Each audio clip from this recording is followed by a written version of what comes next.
Hoops, hoops, hoops. What's good, y'all? This is Hoops Legion. My name's Vaughn. I'm Antho, a.k.a. the internet's biggest hater. Here it is, Mr. Austin, the All-Pro, the D1 Jackass, your boy Day. Yes, sir, man. We back again, man. If y'all rocking with us, you already know, like, subscribe, hit the notification bell to see all of our content from Hoops Legion, man. Join the family, man. It's going to help us out a lot, man. But it's December 28th. Saturday night, we passed Christmas. We on our way to New Year's now, man. It's almost time to, start a new leaf. Get y'all asses in the gym. You feel me? get on y'all regimens. You feel me? Yeah. And subscribe to Hoops Legion. Yeah, man. Start your new year right, man. You already know.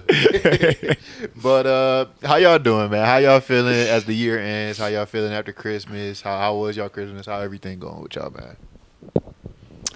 My Christmas was good, man. My Christmas was good, bro. I sat up there and smashed on some great ass food, and sat back and played a little bit of cards and stuff like that too. So You still got the leftovers. Oh yeah, a little bit of them. Still got a piece of ham left, maybe some greens or something. A piece of ham. a piece of ham. A lonely ass ham. he looked at that like, I'm gonna eat that later. Dude, eat that shit. bro, come on, we should have ate that shit with everything else, bro. Like other pieces of ham, man. But your Christmas was good though. Yeah, man, it was good. It was good, man. It was great. Yo, for me, same here, man. Christmas was hella cool. You feel me? Definitely sat around and stuff like that. Chill with the fam and shit like that. Always you said smash some great ass food. This time we actually didn't have the traditional style of food this year. Somehow these motherfuckers started to make about sweet hot honey chicken this year.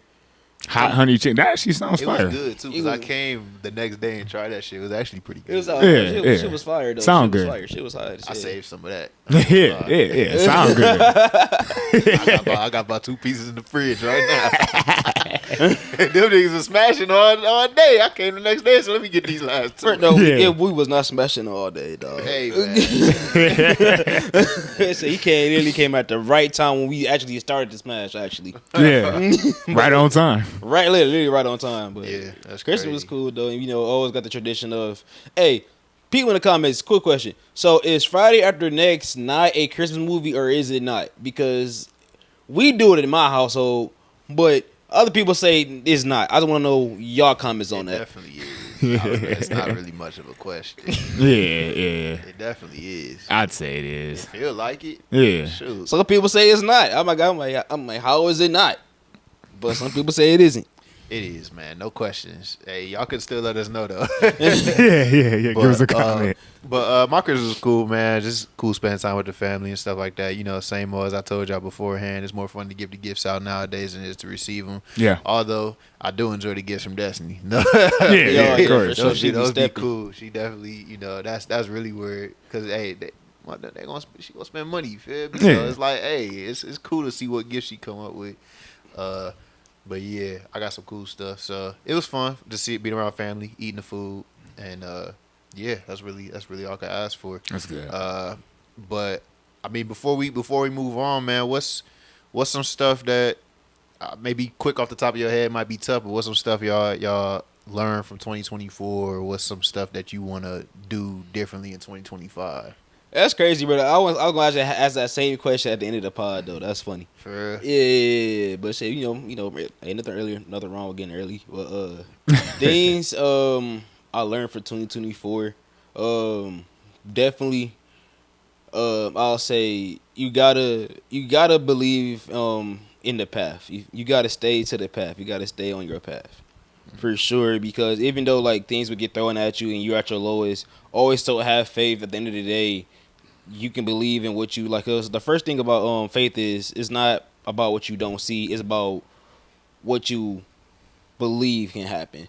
So that's really the big thing. For sure, the thing I say is keep faith and stay the path, man. Stay the path. Yeah, I like that, honestly. I would say, man, just don't get too down when things do go bad. That's how I kind of view it as. It's like, we all go through, our own struggles and stuff like that nowadays. But, it's never as bad as we always make it out to be. For sure. Like there's always somebody that could be, that's doing worse, in another country or something like that. I think we take a lot of the things that we get nowadays for granted. You know, there's a lot of countries out there where people, don't even have paved roads, or they're going through some type of war or something like that. So it's like, I just be grateful for the little things. For sure. Yeah. I definitely love what both of y'all said. Biggest thing I learned is just like Dede said, focusing on your path, staying the course, not getting too discouraged when things don't go correctly. Also, biggest thing I learned is just knowing that a lot of problems that you might face, it really can come down to stuff that you didn't do correctly. I've noticed, at least for myself, things that I might have slacked off on, or things that I let build up over time until they got to a point where I couldn't ignore it. If you just have organization in your life and structure, you could really get rid of a lot of things that bother you in life. Things are still going to happen, of course, but, maybe financial struggles, or maybe, school struggles, or whatever it is, struggles at work or whatever. A lot of that stuff can be fixed if you get a head start on these problems early and really attack them and just focus on what you need to get done. And then that's really how you can take stress off yourself and live a happier life for real. So that's something that I focused on more and learned over the course of being 24 and just growing, or 2024 and getting older. And then for 2025, man, I just want to, keep growing up. I used to be kind of scared of growing up and getting away from the vibing. When we was younger, we always just vibe and really waste time, really. Yeah. But nowadays, it's like I kind of enjoy growing up because now the knowledge comes with it. So I do kind of look forward to 2025 and so on, and then just learning new things and trying new things too. Even I hope all of us venture outside of this podcast too one day. I hope this is something that we take and carry on and continue to grow from, whether it's with this or separately. So you never know where life will lead us. So it's just, I just look forward to continued growth for me and then all of us, of course. So. For sure, I appreciate that, G. Yeah, same. Thank you. Yeah, but that's it, man. That's it. Just had to start off with that a little longer intro, for sure. I got something to say too, though. Going to 2025, the one thing I for sure want to work on is cutting off dead weight. Cutting off dead weight? Yeah, dead weight. You feel me? Like, decide to hold on to shit that's not about to benefit or get you to the like you said, keep that path. Definitely don't hold on to nothing that's going to hinder yourself or hold you down just because you think it's worth something, but at the same time, it's fucking you up. Yeah. Let that shit go. I feel it. I feel that. Yeah, I like that. Yeah, man. We're so glad we saying that, bro, because I actually benefits from we about to say, because you know what day it is. It's detox day. So people out there, get y'all little detox. So hey, this is y'all live. Y'all got what's today? The 27th, 28th. Y'all got 31 days to detox from all this bad shit. Y'all said gonna do 20 talk and like all of 2025. Cause I swear before God, if I see y'all doing that same shit, I see y'all doing that same shit. I'm hitting y'all with a rock. Yeah, man. Yeah, man. So today, man, we got the what is this? The crayon. Oh, first of all, it's ocean spray. You gotta love ocean spray for me. Yeah. Oh yeah. Plug in. Sponsor us. But we got the crayon pineapple. You feel me? Yup. So you feel me? Go ahead and bless that for me. That's a good detox drink too. Yeah. Cranberry. Yes, sir. People at home. Mm-hmm. Well, still responsible if you're not detoxing. Oh yeah. You don't gotta say. Don't drink too much of this. Still. I'm weak, man. A special blessing on God too, man. Oh yeah, that's in Lily, man. They showed off for Christmas dinner, so yeah, I gotta get that to them. I'm weak. Yeah, I'm gonna give a special blessing. All my family. I'm not gonna go through and name every single one of them, but y'all know who y'all is. Friends and family, just people that have been in my life. I'm gonna give a shout out to them, man, and shout out to more life, man. We get to go to another year, so that's always great to still be alive and healthy, and people close to you be around and everything. That's always a blessing.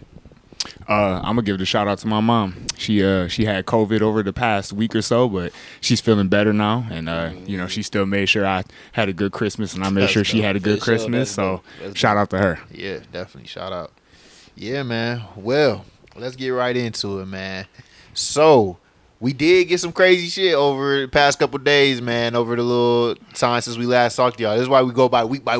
There's so much stuff to just talk about when we get to the episode. Yes, sir. But the Sacramento Kings, man, they fired Mike Brown. And a lot of people was pissed about this. Saw a lot of coaches speak out about it. Saw a lot of players speak out about it.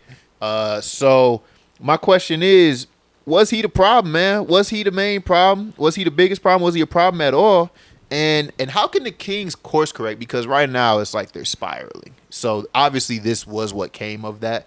But I mean, what do you think of the firing and how can they course correct this shit, man? Oh yeah, bro. Let me first of all, before we go in, bro, let me jump in parentheses real quick. Why does it seem like Mike Brown always has a good thing going that out of nowhere shit just hits the fan for him? Bro just got bad luck. It's literally, I'm gonna say that, bro. I think every time I look up, he was there when LeBron James got MVP. Mm-hmm. He was there when Kobe was out there, was still doing his thing.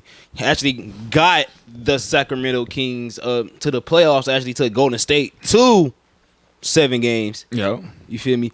In their first round of the playoffs in many years. Mm-hmm. So it's just like, why does it always seem things come to turn at the wrongest times for Mike Brown, bro? I don't know if I necessarily see it that way, man. I mean, I feel like his career is on the up. Honestly, I wasn't really a big fan of him all those previous years until I saw him with the Kings because he didn't really seem like he did. He didn't seem like a crazy great, like a great all-time great coach or nothing like that. But when he got to the Kings, the way he revolutionized the offense and, brought that energy. I remember his practice when he was running with them and stuff like that. Like, that was a good culture that he brought there. Also, it's weird that they fired him because it's just like, this is the guy, like you said, that turned around the Kings and everything, got them to, 7 games with the Warriors and all that stuff. So it is weird, but I don't know if I necessarily see it the way you say about something always going wrong with him, but I'm not too intertwined with Mike Brown's coaching career either. But that's I don't even think he's the problem, honestly, dude. Like them hiring in Doug Christie and firing him, they think like I think Doug Christie was the assistant, though. Yeah, but it's like these owners think that like them changing the coach is just gonna magically change their record and like their level of production that their players are giving out there. Like, to me, the problem with the Kings organization has always been the GM and the guys up top, the front office. Mm-hmm. You can go back to the DeMarcus Cousins days. DeMarcus Cousins was trying to beg them to get him somebody. You know what I'm saying? Like he was pretty much just held hostage there. They were saying free DeMarcus Cousins all over the NBA around that time. So I look at this as more like, this is just another, unfortunate coach that actually did a good job and got fired. It was like the same thing with Dwayne Casey. Won Coach of the Year, lost to LeBron, got fired. Yeah, and I'm going to actually bring up that point you brought up later. I'm going to let you say what you want to say about Mike Brown and then, also get your thoughts on what the Kings can do to even, like, correct all this shit for real. That's bro. Like, with Mike Brown, I never looked at him as a bad coach for real. I think, like I said earlier, bro, like, it's just bad luck when it comes to him. Like, once I said like earlier, he was there when LeBron James won MVP. When Bron came around, he was there for that. Then, I said, now, like, when he got fired from the Lakers, bro, he was only there for, like, a couple games. Yeah, he was. He was only, I think it was, like, I want to say, like, 10 games. Mm-hmm. Then he fired him. Like, you didn't even try to, play the course out with him. So, like I said, I just think he just have a very bad look. I said, once again, when he got to Sacramento, because, matter of fact, when he was the assistant coach for the Golden State Warriors, he actually, when Steve Kerr was out, he actually, maintained the helm while Steve Kerr was out for a couple games. Wasn't that Luke Walton, though? Or was that him? No. Luke Walton did it, too, though. Yeah, but I think Mike Brown also had a little stint there. Yeah, but Luke Walton was the one that was a little bit, like, his was longer, I think. Yeah, I'm talking about the time, like, right before, like, Mike Brown went to the Kings.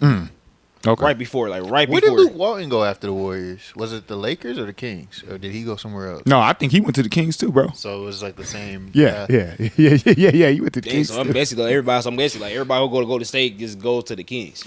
Well, whoop de fucking do. I mean, look, bro. It's crazy because he won Coach of the Year, very similar to dude from the Raptors, Dwayne Casey. Yeah. So it's crazy that you know, that happened, and then there's, you know, no shade to someone like Billy Donovan, because like he's not terrible, not the worst coach, but it's just crazy because, you know, he really hasn't accomplished that much with the Bulls or in his NBA coaching career, really. Yeah, and the fact that, you know, he gets to like, you know, chill on the Bulls roster where they're just kind of like middling. It's just interesting to see like how all these GMs and owners think differently and where they decide to like throw the blame. And like I said, we will get to that in more depth. But what do you guys think the Kings have to do to course correct? I think, I mean, I'll start off first by just saying, I think people that want to sit here and blame DeMar, I think is it's like an easy punching bag to me. Easy out. Yeah, it's not. It's like something that casuals would say to me. It's something just easy to say because it's what they've always said. But I feel like nobody's actually watching the games and being like, it's more than just that. Because they would say about the Bulls, but we all know the Bulls' only problem is not DeMar. You feel me? It has a little bit to do with coaching, of course. It has to do with roster construction from the GM. It has to do with, you know, the players on the team. I mean, DeMar DeRozan wasn't the one that fouled that Jaden Ivey on the 3-point shot. Yeah, you know. yeah. So it's a lot of stuff. You know what I mean? And to just sit there and blame one person because you hate mid range, it's just like, it's very stupid to me. But I don't want to make the conversation about DeMar but there's a lot of problems that the Kings have, and obviously their biggest one to me is their defense. It's not great. It's not good. I mean, for one, bro, we came into the season saying like they're going to be terrible on defense. Yeah, we said that before, and in fact, also, bro, they can't even outscore teams either. Like, we thought with DeMar going there, like, you know, they can at least keep up with scoring. Can't even do that for real. Nah. And that's a part of roster construction too, because DeMar is a player that slows the pace, so it slows their pace down overall. Now, I don't know what their pace was before DeMar, but I know from watching him as a Bulls fan, he slows the pace down. So if you're a team that wants to score hella points, but you also have a slower pace because you're accommodating for a player like DeMar, you're kind of like fighting yourselves at this point. And then also you don't have defense to back it up. So really, it's just a weird fit. It's a weird roster fit. I never thought the Kings were DeMar's best fit. I always thought his best fit would be somewhere else. Yeah. You know, I never really named the Kings. I always thought Zach would be better fit with them. But, you know, just the way fast pace he plays and the threes he can make. So, you know, they went out and got DeMar. That's not the biggest problem. You know, there's a problem with the defense and stuff. I'm sure if you had defenders around them, you could make something of that. And then, you know, De'Aaron Fox looks more checked out as every game passes. And then, you know, Sabonis isn't a shot blocker. You know, that bench is not that great. I mean, the rookie that they drafted is injured instantly. You know, Keon Ellis plays some games, doesn't play the other games, and he's the only solid defender on their squad. I mean, Keegan Murray has regressed. There's a lot of problems. But what were you about to say? I would even say their 3-point shooting is just kind of just disappeared. You know, Keegan so Murray. you look at Keegan Murray, and then Kevin Herter. It's just like he's not even nowhere to be found this year. Also, you guys mentioned the bench. I think depth is another issue with them. I think the Kings over the last couple of years have not done anything to actually improve the depth. You know, you can only rely on Malik Monk to do so much. Yeah, and they moved him in the starting lineup, so now their bench is really fucked. Exactly. you know. So it's just like defense and 3-point shooting is a big issue. But just the Kings as a whole, like even when they draft players, is even terrible too. Like when they drafted Marvin Bagley and didn't get Luka Doncic, that was pretty piss poor. Well, it's like again. It's 2020 hindsight, so it's like you know, whatever. They needed it big though, like, you feel me? Like, yeah, but still, like, I mean, but it was like really pettiness that they didn't draft him. Yeah, or something to do with relationships or something. Yeah, some weird shit like that. But it's always like something like that. Reason, I don't think. Mm-hmm. And then also, 2020 hindsight, but that was a very bad pick. I mean, it's not our jobs to notice, right? Luka around these Luka people. with De'Aaron Fox, bro. You about to. Bro, but that would have been better than what they had right now, though. You know, but okay. But to argue that you don't really draft in a team of their position right there. You're not really drafting for fit. Like, you need to get talent in your building and decide how things fit later. I'm not thinking about Luka versus De'Aaron Fox because Marvin Bagley isn't even close at all. Now, I could hear you out if Marvin Bagley was even close, but I mean, he's not even close. So the pick was wholeheartedly just terrible. It doesn't fuck the fit in my eyes, because I would understand your point a little bit more if Marvin Bagley was just worth something. But the dude really. I wasn't even like, saying more for that. I would say more the fact was like you feel me like they're both like kind of like more like ball like like they need the ball in their hands like to be really like productive. You know what I'm saying? I get it, but you figure that shit out later, man. I mean, you figure that shit out later. You gotta pick the best player though. You feel me? Like, listen, you ain't skipping on. You skipped on generational talent right there. Hey, bro, look here, bro. Like, that's one thing about GMs, bro. They get paid all the money for shit we don't see. Yeah, like if I have Anthony Davis and let's say I knew Giannis was gonna be Giannis, I'm still taking him. Yeah, of course. Yeah, of course. I'm not gonna take Bobby Portis instead. Like, you feel me? Like, because of fit. Like, fuck that. I'm taking the talent, and then look, maybe we can trade and get a lot for Luka or Fox. Maybe you can course correct like that. You feel me? Shit. Then even then, at the same time though, they had Tyrese and shit like that, bro. Yeah. Like I'll say, bro, for like what the Kings need to do, not yet, but like this might how they draft and shit like that, how they was going, and it's But I say like what the Kings need to do, bro. I keep saying this, De'Aaron. Come to LA. Man, stop that shit. Anyways, listen. So I ain't about to keep. I'm gonna keep workshopping that shit. My question, my last question, real quick, man, is: do y'all feel like owners and GMs just have too long of a leash? I mean, it's too many times that we talk about coaches fired, coach fired, coach fired, coach fired. It's like, who the hell is making these fucking decisions, bro? Like, who owns these teams? Who the owners? What GMs are y'all hiring? We barely know the names of half these GMs. Yeah, you feel me?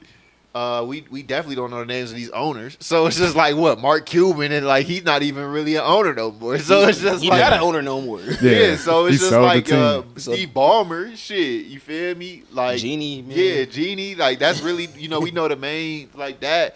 But like really the GMs though, like we really don't really know no GMs, bro. Like they really get off the hook, and the GMs are hired by the owners, but most owners just hire the GMs and they back off, let the GMs do their thing.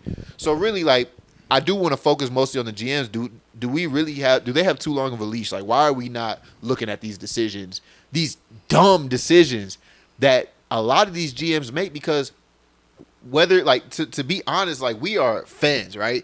We don't sit there in practice watching these players shoot, watching these players do this stuff. Like, we don't have that access. Yeah. But they do. So for them to fuck up, whether it's because of relationships or pettiness or whatever it is, I feel like we gotta start putting more spotlight on these GMs because they be in the same position for like 10, 15 years and they go through 20 coaches and nobody says shit.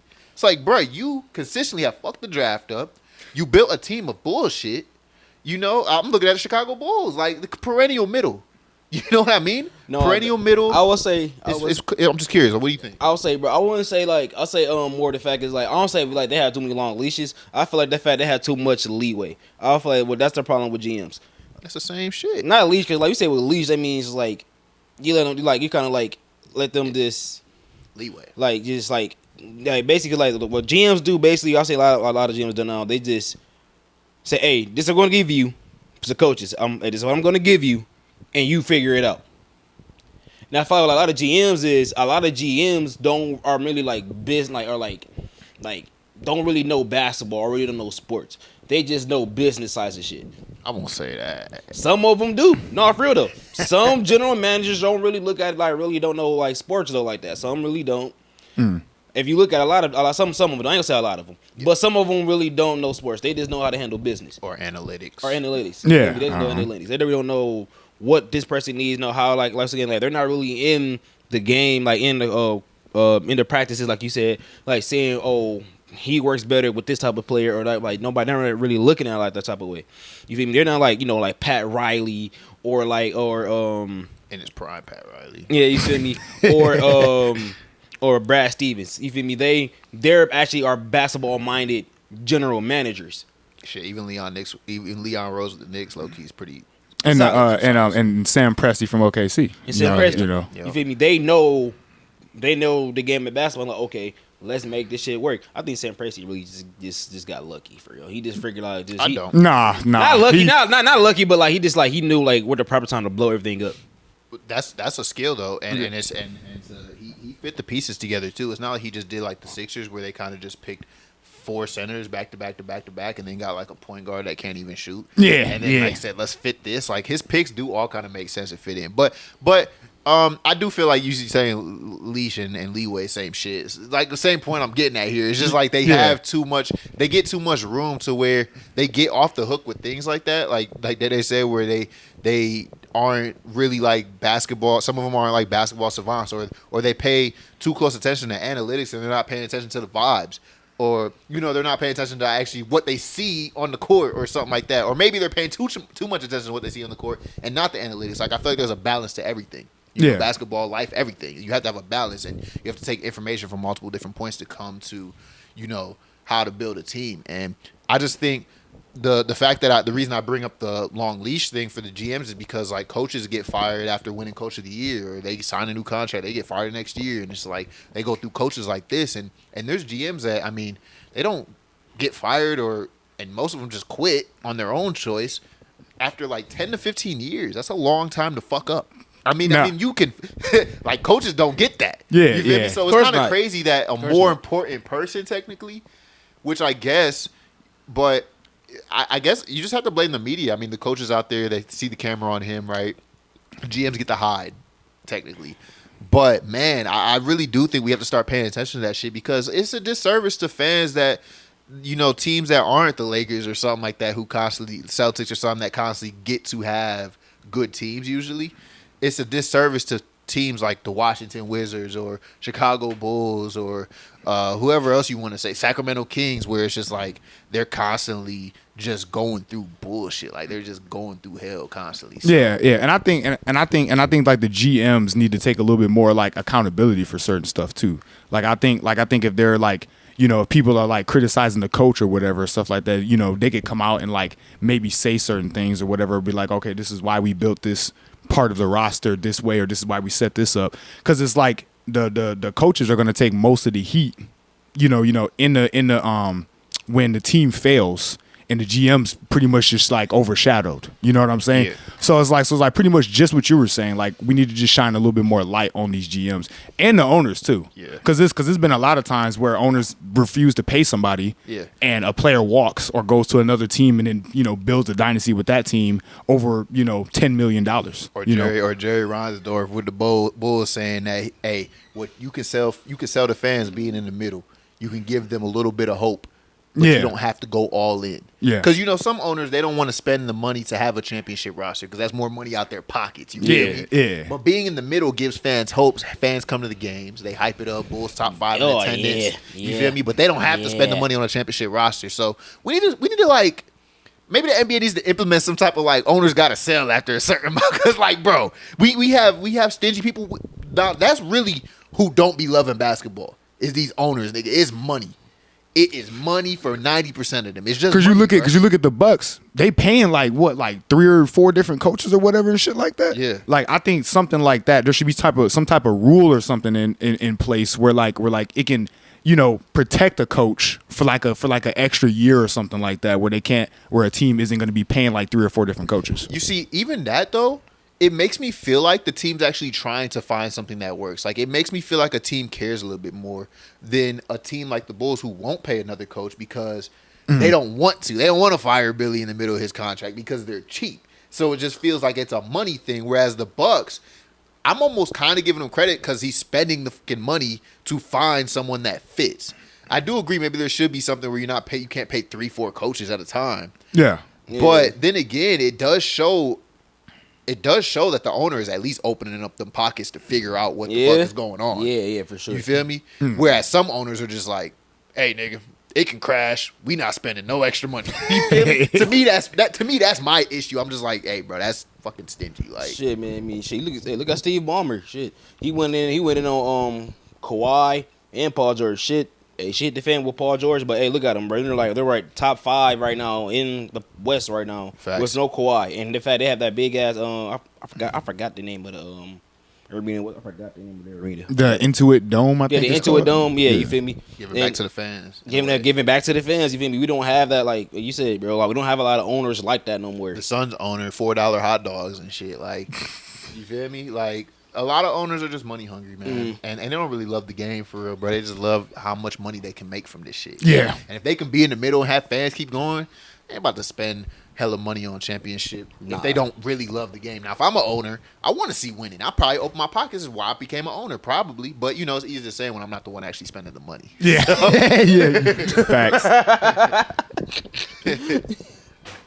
Yeah, bro. But that's funny, man. So, hey, bro, it's like, let's get off the political side, man. Let's talk about, you know, the actual game of the shit, man. You know, the game we all love. Yeah, for You sure. feel me? So, this man, Victor Wembanyama, bro, had a hell of a game Christmas Day. Oh yeah, Hell of a game, man. Matter of fact, almost beat the Knicks. Almost beat the Knicks. So, does this make y'all feel like he's gonna have a lot more of these games in the future? Like I forgot the stats he actually had that game. he had like 42. I think he had like 4 or 5 blocks. It was a crazy stat line he had. 10 plus some rebounds. But if he continues, to stay healthy and be on the court consistently and continue to shine as bright as he does, I could see him playing on Christmas a lot more frequently. I think a lot of people love watching him just because of what he can do at his size. I really like the fact that like sometimes it'll be like a loose ball or something like that, and he'll grab the ball and then shoot a off dribble 3, and I'll be like, what the hell, bro? That looks crazy. And then it'll just drop, or he'll pull a really deep 3.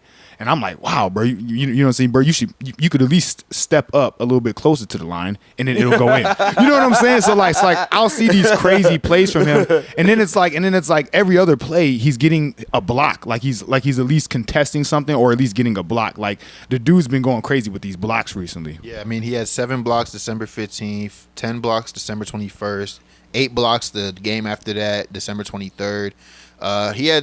He had 6 blocks yesterday.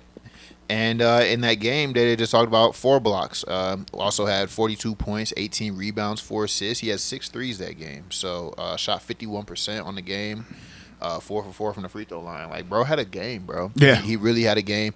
To answer your question, yeah, we're definitely going to see Wemby a lot on Christmas, man. And I'm looking forward to it, too. But this is what we need to shine light on, man. We definitely need to shine light on this type of player and promote that, because this is the next wave of NBA stars right here, and he's leading it, man. He's just a unicorn, bro. Like he really can do. No, the alien, bro. You gotta. He's an alien, yeah. You gotta come correct on this. Yeah, name. he's an alien. He really just does so much crazy shit on the court, man. So we're definitely gonna see a lot of him over Christmas Day. This is the NBA's cash cow for sure. Oh yeah, facts. Matter of fact, hey, bro, shout out to Mikal Bridges, because he actually was actually the other one who was balling out that he had game. 42, I believe. Yeah, Yeah, he had he 42 did. actually, and they solidified that game. So shout out to Mikal Bridges too. Yeah, okay. And so like, I'm glad you said that, bro. Like the NBA's do cash cow. So like, y'all think, bro, Wemby is literally gonna be like, they're pushing really the agenda for Wemby to be the face of the NBA. You said what? Like what Savon had said about him, like being the NBA's cash out and stuff.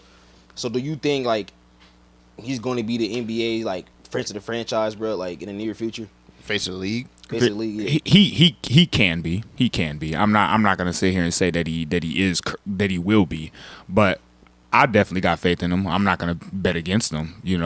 If he's a 7-footer that's out here hitting threes and can handle the ball and doing all the things he's doing, and he continues to keep doing that, he'll definitely be the face of the league. Like I don't see anybody having an answer for that, in the future. Like people can try. You know what I'm saying? Maybe Alperen Sengun or something will try to challenge him in the future, but I'm definitely taking Wemby in that matchup every single time. Well, I ain't gonna look across at the same position, but I will say the two people that have the biggest chance to do it is Wemby and Anthony Edwards. I mean, Yeah.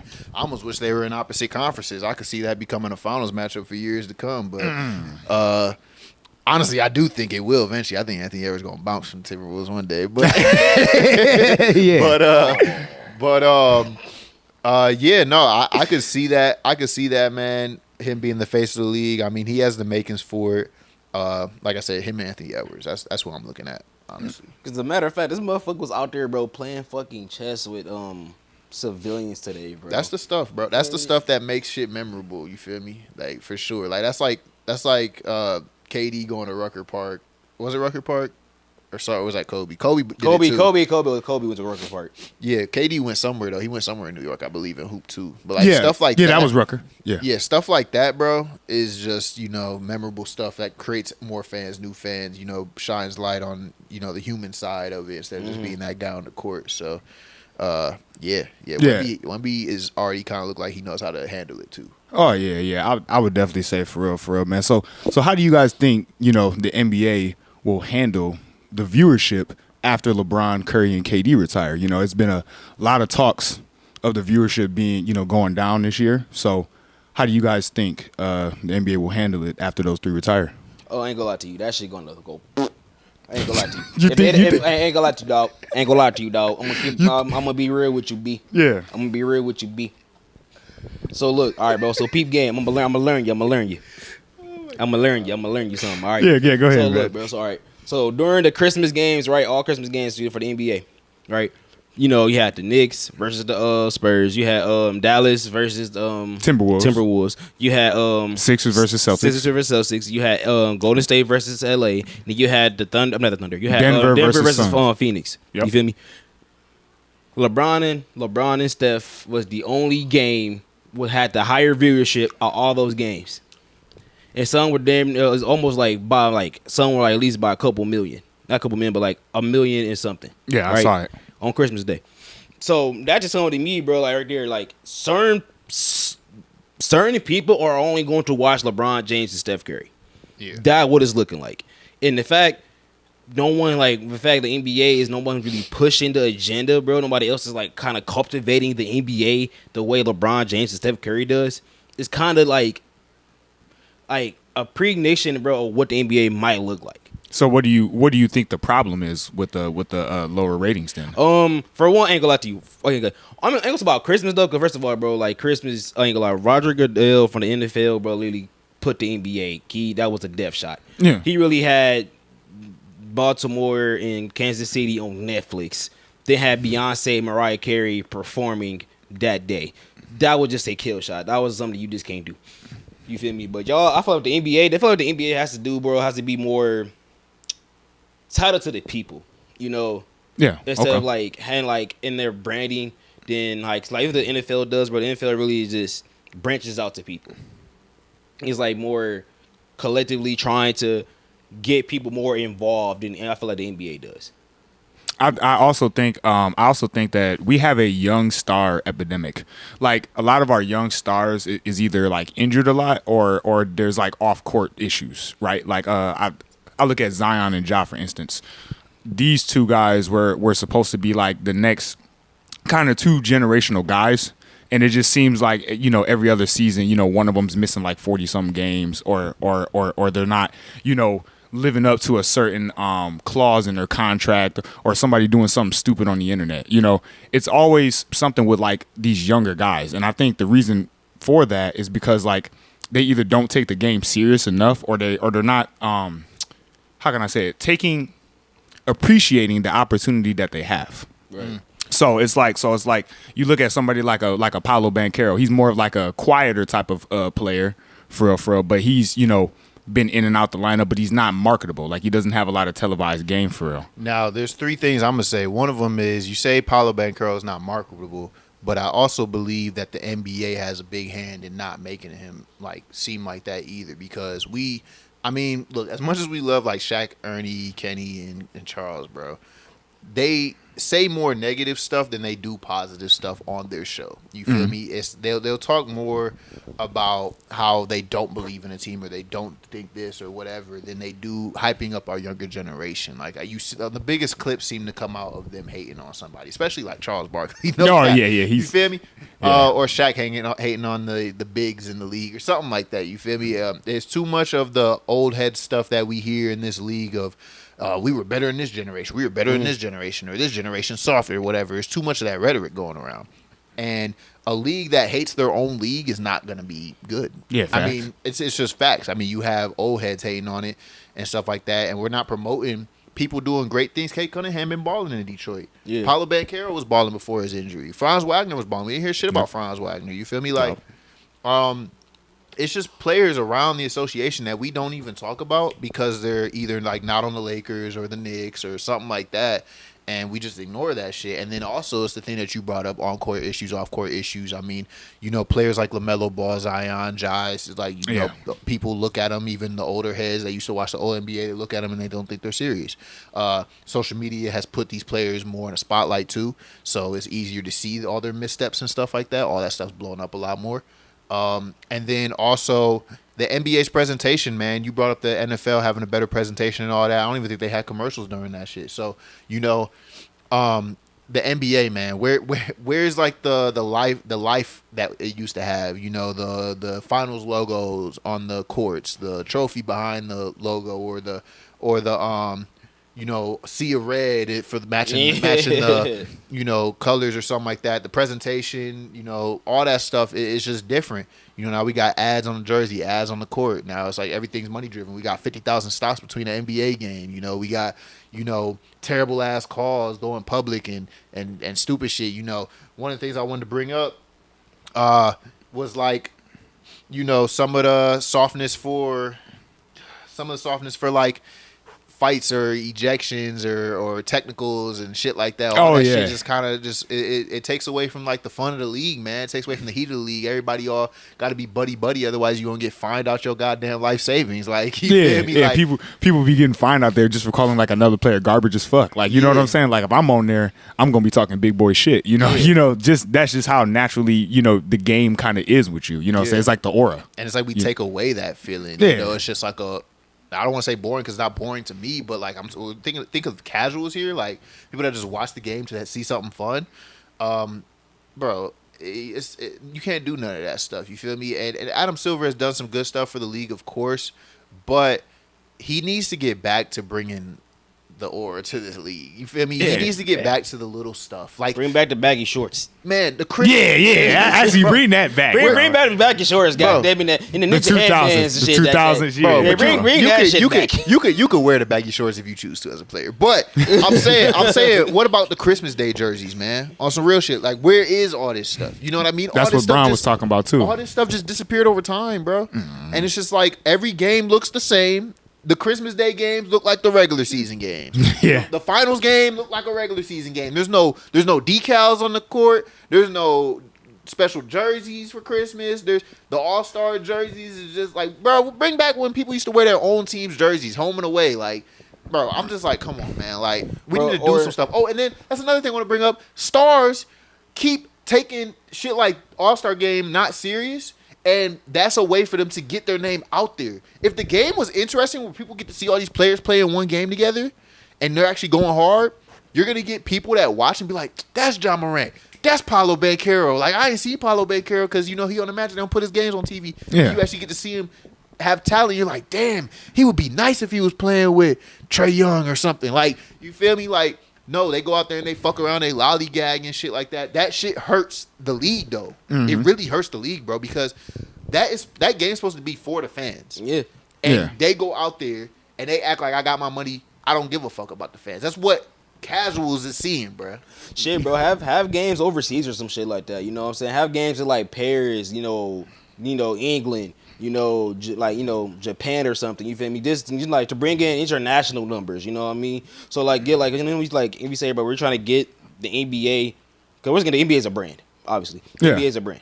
So what you do with a brand is you try to get it globally. You try to get it. You trying to push in the air as much as you can. So what's the game like? Think like go to different countries, bro. So you can have games instead of like only time y'all play in like foreign like land is during the Olympics. Fuck that.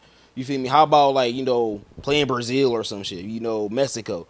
Make it more fun. Like you say, bro, broadcast your brand. Make everybody make it more fun again. You know what I mean? Because that's what the NFL does. NFL doesn't like certain games are not played in America. Like they do that in the NBA. There'll be like a random game sometimes that'll be in like Paris or something like that. Dubai. They've done one in they've done it before. They've done it before for real. But they usually do like maybe once or twice a season though.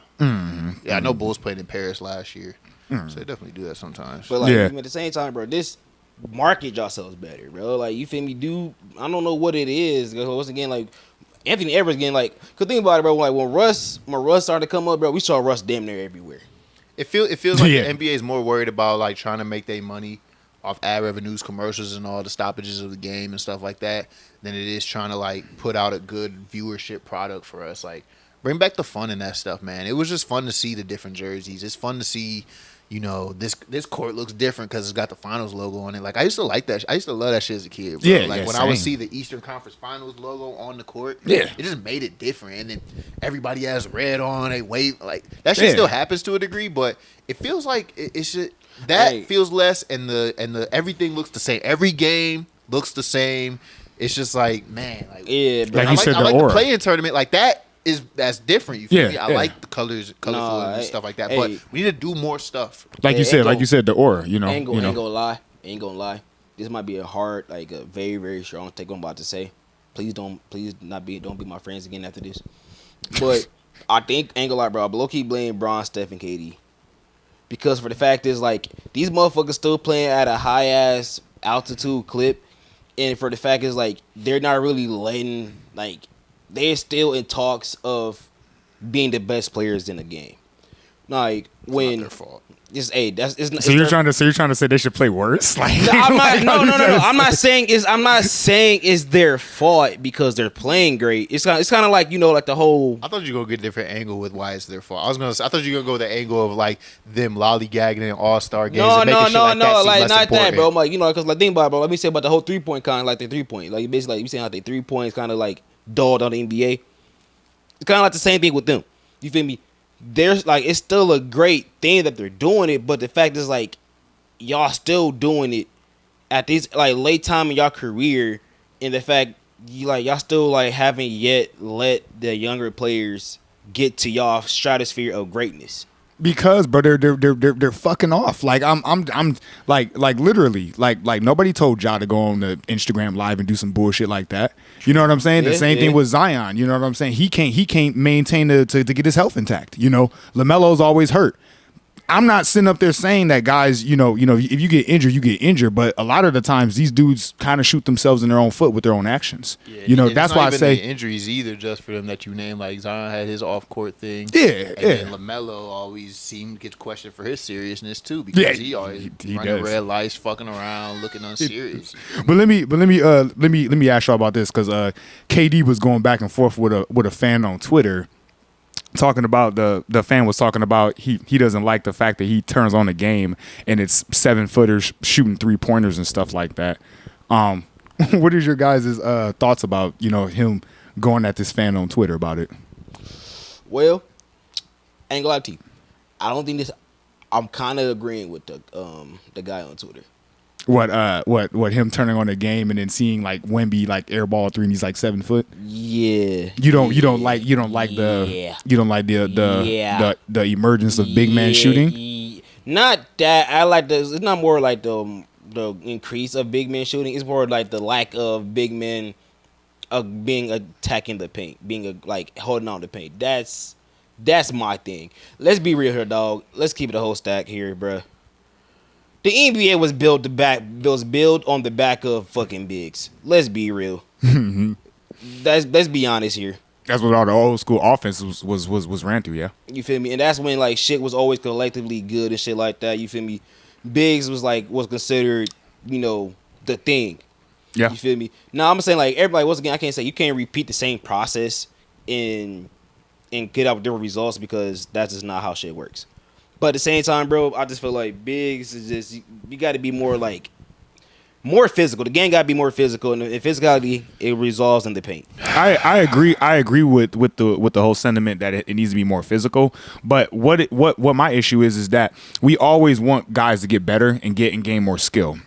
So when guys get more skill, it's like you can't never satisfy everybody. So it's like even when guys get more skill and they start shooting more threes, it's like, oh, okay, now you guys don't play in the paint enough. Then it's like you guys sit there and, you know, once people start playing in the paint more, it's like, oh, okay, well, why doesn't Zion start shooting threes? You know what I'm saying? It's like there's no balance, or there needs to be a balance, I should say. Yeah, I mean, the way the game is called too, it forces more threes that need to be taken because I don't know. That just seems how the flow of the game is. Like a lot of teams shoot threes, and everybody else wants to copy and follow it too. I don't really think it's a bigs thing. like I said, I do agree that the game needs to be more physical. You know, it does seem like some things are too soft. I mean, I look at a player try to get to the lane and they bump a little, and the refs calling a foul, and it's like, bruh, like if we was in our little league that we play, like we not even calling a foul on that. We're gonna be like, hey, that's lockdown defense. You feel me? Like I'll try to see a person get in, he slides his feet perfectly, he bumps into him, and they call a foul on the defender. Yeah, I'm just like, that type of shit has to go.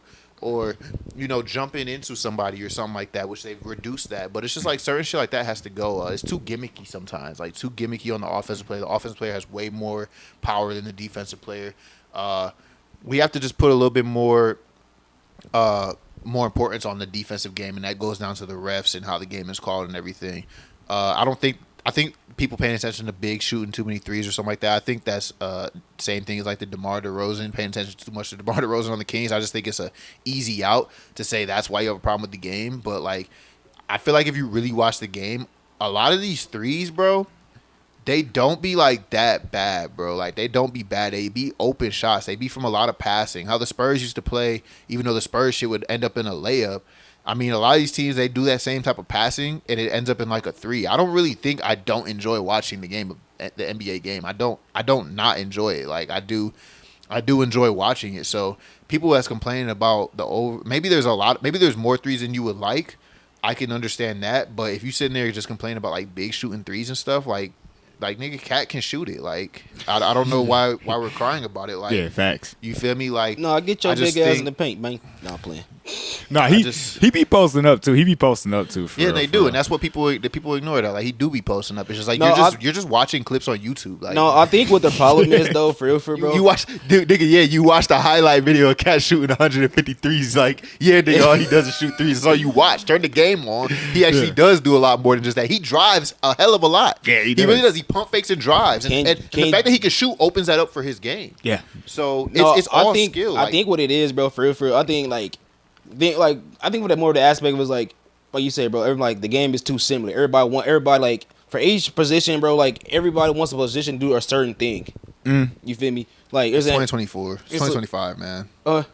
It's 2025. Hey, but I mean, at the same time, like I get it, but at the same time, bro, you gotta get back to the basics, bro. We don't need to box players in, bro. Not box players. Nobody's saying that. But saying nobody. I'm not boxing. No, I'm not saying box them in. Get back to what they do. Like, I said, but at some point in time, bro, like you have to go back into what made you great.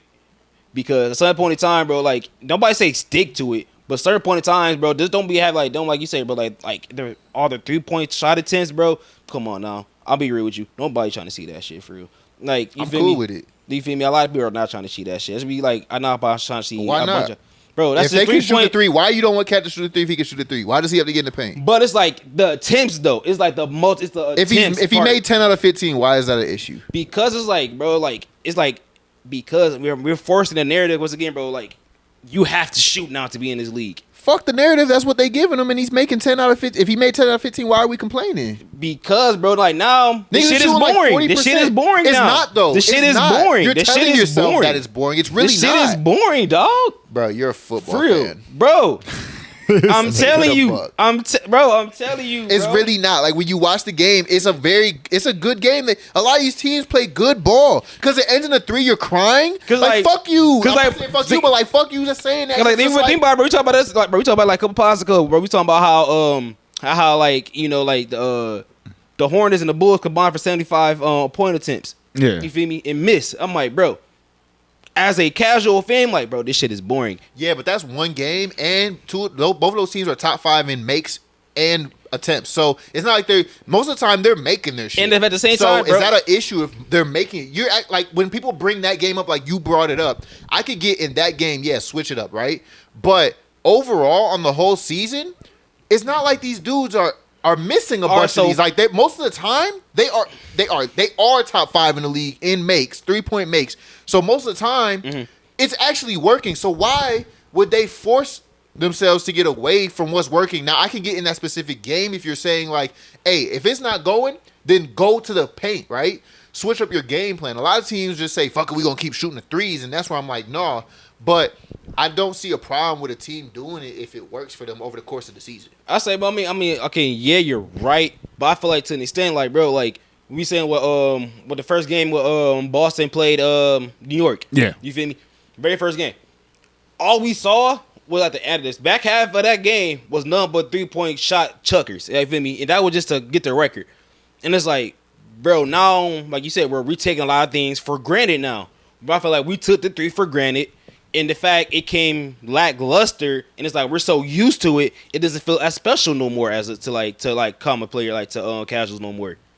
When you said big shot 3, be like, oh shit, he already hit that. But now it's like, well, we seen that like everybody does that now. It's not really. It depends on what the circumstance the 3 is under, though. You know, yeah, like if somebody hits like a crazy 3 and it's like a crunch time and it's 2 teams that are like, you know, one's down by 3 or something like that, or down by 2 and he hits a 3, then it's like, you know, we appreciate that type of stuff. But like, I definitely can hear you on like the volume. I can hear you when it comes to the volume. Ain't nobody even paying attention. The problem with this is like it's like we're arguing for casuals, but casuals ain't even going. The casuals ain't even going to pay attention to the minimal changes that you're asking for here. Like you're asking for them to take less threes.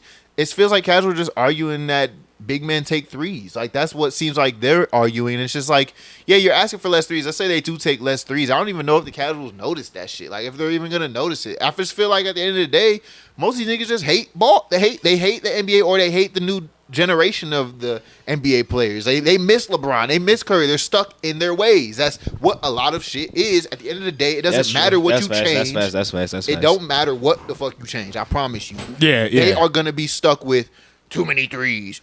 Anthony Edwards said this, or you feel me? Like all this stuff, they gonna have their own narratives, whether you change the game or not. So if you try to please people too much, you're gonna end up fucking the whole game up eventually. So you gonna be right along with them. Yeah. It's 2024. We're going into 2025. Maybe people need to cleanse their palate and update their wants and needs, and maybe they need to understand the game of basketball a little bit more than keep reminiscing about the old days when Shaq used to dunk on people. I'm sorry, but it's just not like that no more, man. Yeah, it's just not. And you know, we can sit there and cry about it, complain about it, but like the NBA is just unique because we're the only league that seems to compare itself to the past. We're the only league that seems to have generations that hate this generation, and Shaq hates this generation, or that is true. Anthony Edwards said the old generation is whack. Like it seems like we're the only league that does that shit, and it's just like true. That is true. It's fried. And we have a bunch of announcers on these teams. I watched the Bulls announcer, and I love Stacey King, but he sits there constantly saying, "Oh, why don't I get it in the paint? Why don't I get it in the paint?" Bro, they shooting 45% from 3. I think we can calm down and let them hit the shots. They're winning. Yeah. You feel me? Or you know, we got announcers like Charles and Shaq and Kenny, all them, and like I said, they're funny. We love to watch them and stuff, but we gotta stop. Bro, the league is not gonna win if you constantly shit on it. You feel me? People that are supposed to be ambassadors of the league constantly shit on it. It's not gonna win. It's like me trying to say I'm a photographer, and I'm like, yeah, my shit ass though, but I'll take your pictures.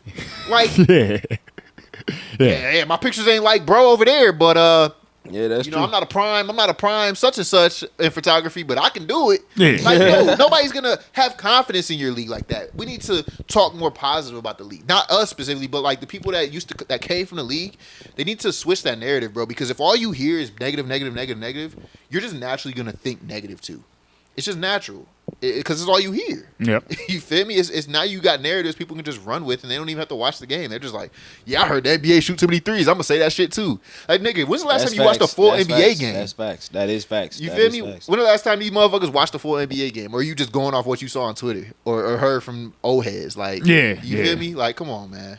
That's all I feel. That's how I feel. But it's no right or way wrong for these things. But that's just how I feel. Like, who are we actually trying to please here? Like, who? I don't know. But yeah, man. So speaking of like the future NBA, trying to make things more exciting and all that stuff.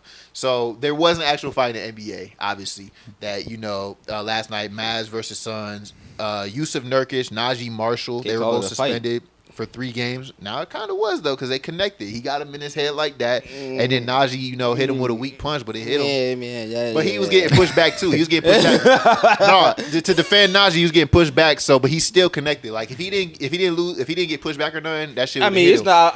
They actually connected. Okay, Continue. Most fights are just like yeah, and they push each other. That's not. But at least they swung. You feel me? So, Jusuf Nurkic, Naji Marshall suspended for 3 games. PJ Washington got suspended for 1. What do you think of the fight and the suspension? And do you think this type of stuff along with like the taunting, if somebody gets dunked on, like yeah. You think all this type of stuff, does this help or hurt the league? And maybe you can separate those two. Maybe you can say fights hurt the league, but taunting helps. But what do you think? I'm gonna say this. I think guys.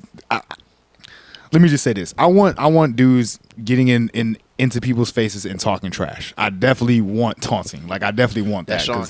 Yes, exactly. Like showboating, give me all that shit. Yes. I love all that shit. You get a crazy dunk on somebody, you make somebody fall, you hit a crazy three, taunt. You know what I'm saying? But what crosses the line is when guys put their hands on another guy. Yeah. That is unsportsmanlike conduct. So it's like you don't want the NBA brand to be like a aggressive like fighting league. You know what I'm saying? You don't want to see that type of shit. There's a reason why. There's a reason. Yeah, exactly. There's a reason why the Malice in the Palace was such a big ordeal. You know what I'm saying? Because it literally caused an entire like riot, and they had to like literally like just end the game. So it's like you don't want the NBA brand to be something like that. Yeah. I mean, hold on, bro. First of all, fucking Ron Artest went to the goddamn stands. Nobody told him to do that. No. But he was chilling though. He was chilling. Remember? Yeah. Remember, he was just laying there, and then a cup came and hit him in his head, and that's when he turned up. I mean, nah. Fuck that. If you want to hit somebody, then you go up punch on Ben Wallace. You had that damn energy here. Like, nah. He didn't throw the cup at him. Nah. Ben Wallace in it. No. Ben Wallace. You always got some damn narrative that ass. Like, bro, if somebody hit you with a cup like that for knowing like how Ron Artest is, like, come on, bro. You know what I'm saying? I'm saying this though. He should have never went after the fans but I'm just saying though, Ben Wallace was a reason why it all started. She kept that same energy towards Ben Wallace. All I'm saying. No, facts. I mean, okay, yeah. Besides the point, you always going off tangent. Like, answer the question. No. I think anytime there is like an altercation like this where like another guy puts his hands on another person, it hurts the league. And like taunting, that's more like the refs need to quit being sensitive with that shit. They stopped the taunting. To be fair, they do probably stop the taunting so it doesn't lead to the fight. Because people do over the course of the game, nigga will be like, man, he been pissing me off all game. Yeah, I know how. Like, you feel me? Like Draymond would get way more heated quicker. But maybe that should be a talent too. Maybe a talent should be keeping your emotions under check, and we should all understand that the bigger thing is that we need to keep these ratings high. And taunting, it's just fun to see, bro. We taunt at the YMCA. Yeah, shit. Like if you cross a nigga over, you're like, yeah, exactly. Like it's just part of the game. I think the whistle's too quick. That's what it is. Yeah. Maybe if he does too much, like maybe if he in his face like this, like yeah, maybe that's too much. But man, they'll taunt him if he just do this. They tech like. Damn, he looked at him for 2 seconds. Yeah. You feel me? That's like, too many. Can we at least give him 5? Can we at least give him 4 or 5 seconds? Yeah. Well, no, before you gotta tech him up. The minute you make eye contact with a mug after you dunk on him, they like, boop. Yeah. Exactly. No, bro. I think 5 seconds too long, bro. Cause think about it. You think about it. If a nigga punched on you. Maybe. Like he like yeah. But you know what I mean. 2, but you know 3. what I mean. You pay. Look, push might come in 4 seconds. That it. You paying attention too much to the time. Okay, you get my point. I'm saying though, the whistle is too quick. Regardless, the whistle is way too quick, bro. Like the refs sometimes it seems like the refs just want to control some shit, bro. Sometimes they do. Scott Foster. CP3 somewhere like yeah. I also dislike Scott Foster. I'm a subscribe. Subscribe to Who's Legion. But no, bro. Ain't gonna lie, like during that little scruffle, ain't like, bro, ain't nothing funnier than Kyrie's face during the whole thing. Yeah, I said it to you. I should have said that shit to you too. Ain't nothing funnier than Kyrie's face, bro, because all he did was this. Guys. It's like he was just like, he really mucked the fuck out of him. Yeah. Oh shit, Naji really punched the shit out of him. Yeah. It's just like, are you gonna move Kyrie to stop this? Nah. He's like, he was more intrigued than we was. Nah. But yeah, man. I'll say this definitely does hurt the NBA because you definitely want to keep it family friendly and stuff like that. Fuck the family. see, no, bro. You forgetting, bro. You forgetting, bro. Disney is a big part of the NBA. We are trying to up the ratings. Okay? Disney, like, bro, we can have this shit. We need entertainment. Disney, like, we can't have this shit here, man. We don't need these thugs on the internet, on a goddamn television. Oh, thugs. I know what you are. Throw them out of here. Yeah, naming them thugs. I know the accent, too. Yeah. You wrong. You dead wrong. Get them out of here. We don't need this. You dead wrong. You dead wrong. Yo. Oh, we can see. Don't talk about my other half like that.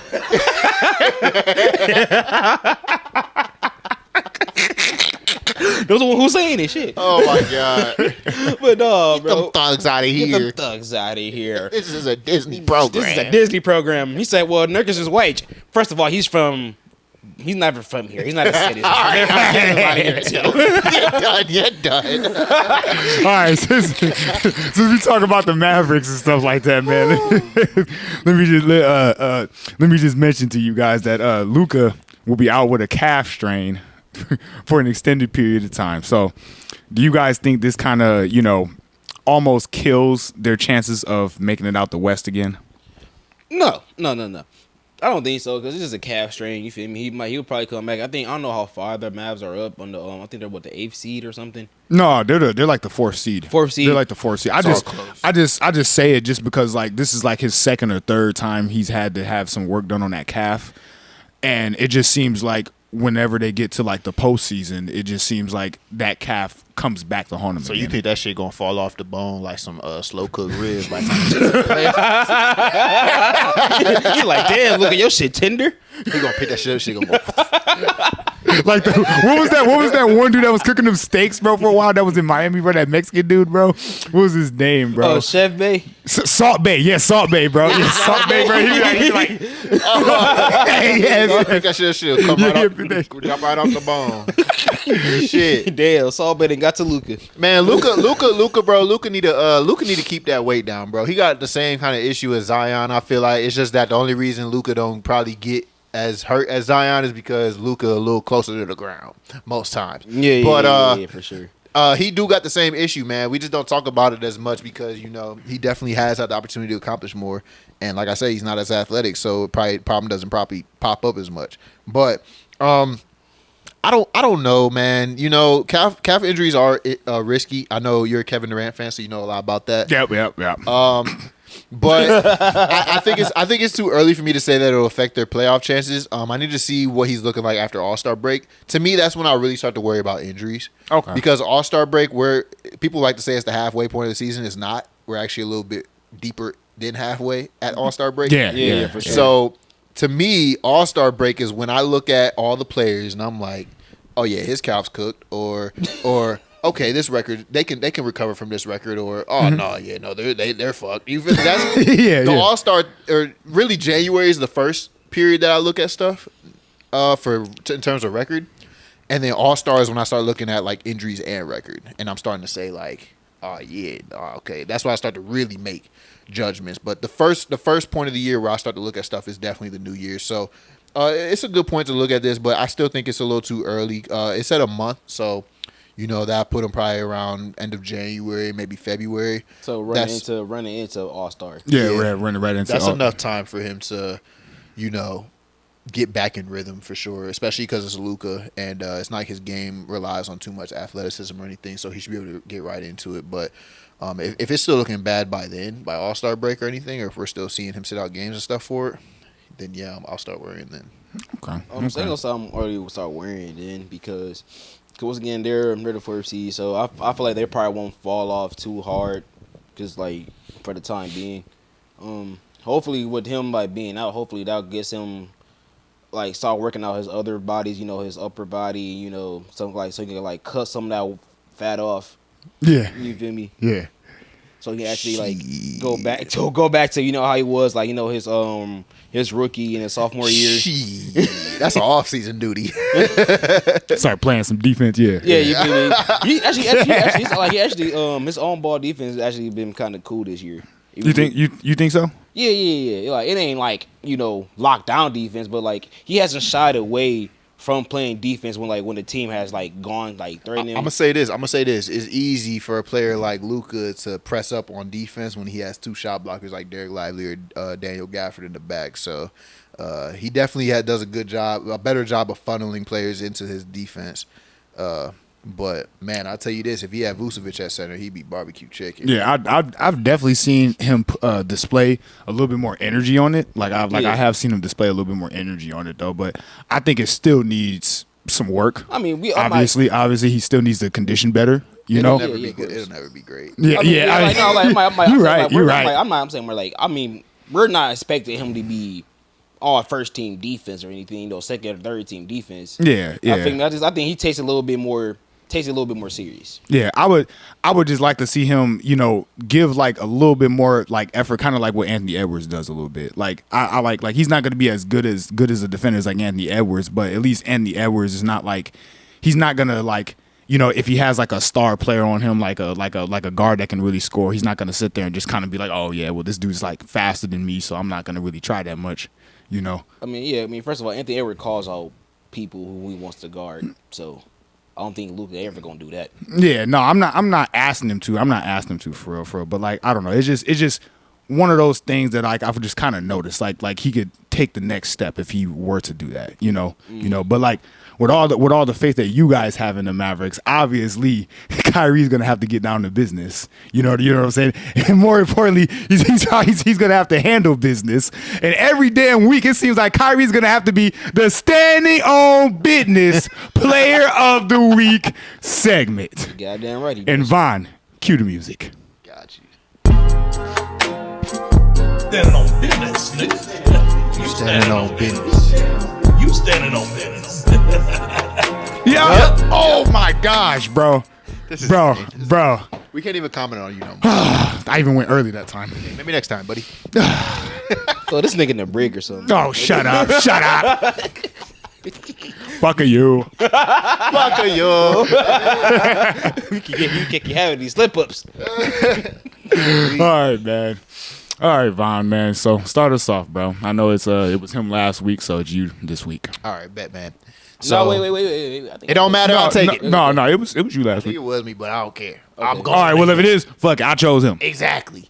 You don't got to go back and forth. That was never a rule. Anyways, my standard business player of the week is actually the whole NBA.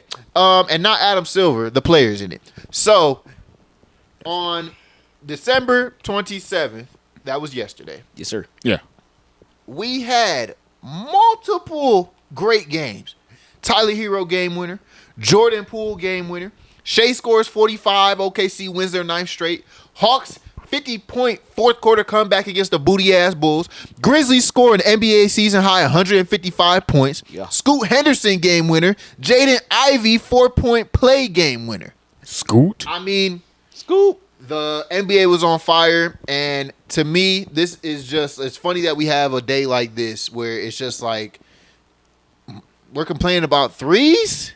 The league got talent, bruh. If you watch the game, there's talent to watch and enjoy, bruh. It's just that the fact that mostly this shit didn't even get talked about for real, because nobody knows Tyler Herro or Jordan Poole or anybody on the Hawks or they not care about the Grizzlies, and God, that definitely don't know who the fuck Scoot Henderson is, and they definitely don't know who Jaden Ivey is. That's the problem, because casuals don't even know who they are, because, God, when the last time Shaq, Ernie, and Chuck and Kenny ever even talked about them niggas? And that's the only people they watch. And I know damn well Stephen A. Smith never talked about them.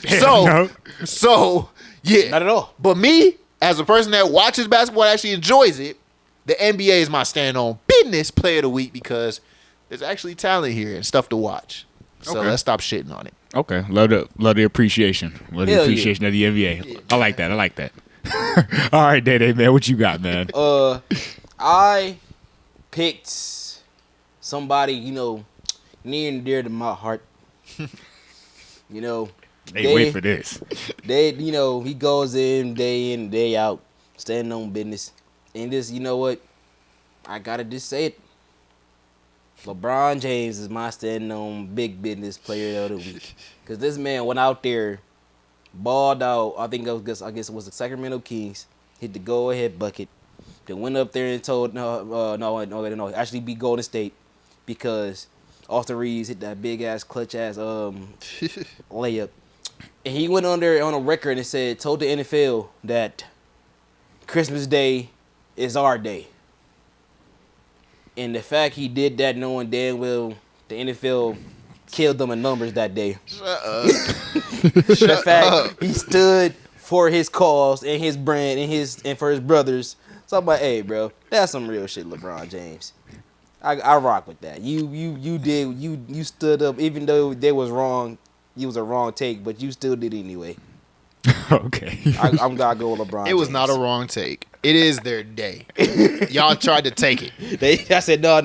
I said you just that day, this year in particular, he just like Roger Goodell just said, "Fuck it, I'm about to just marry the NBA today."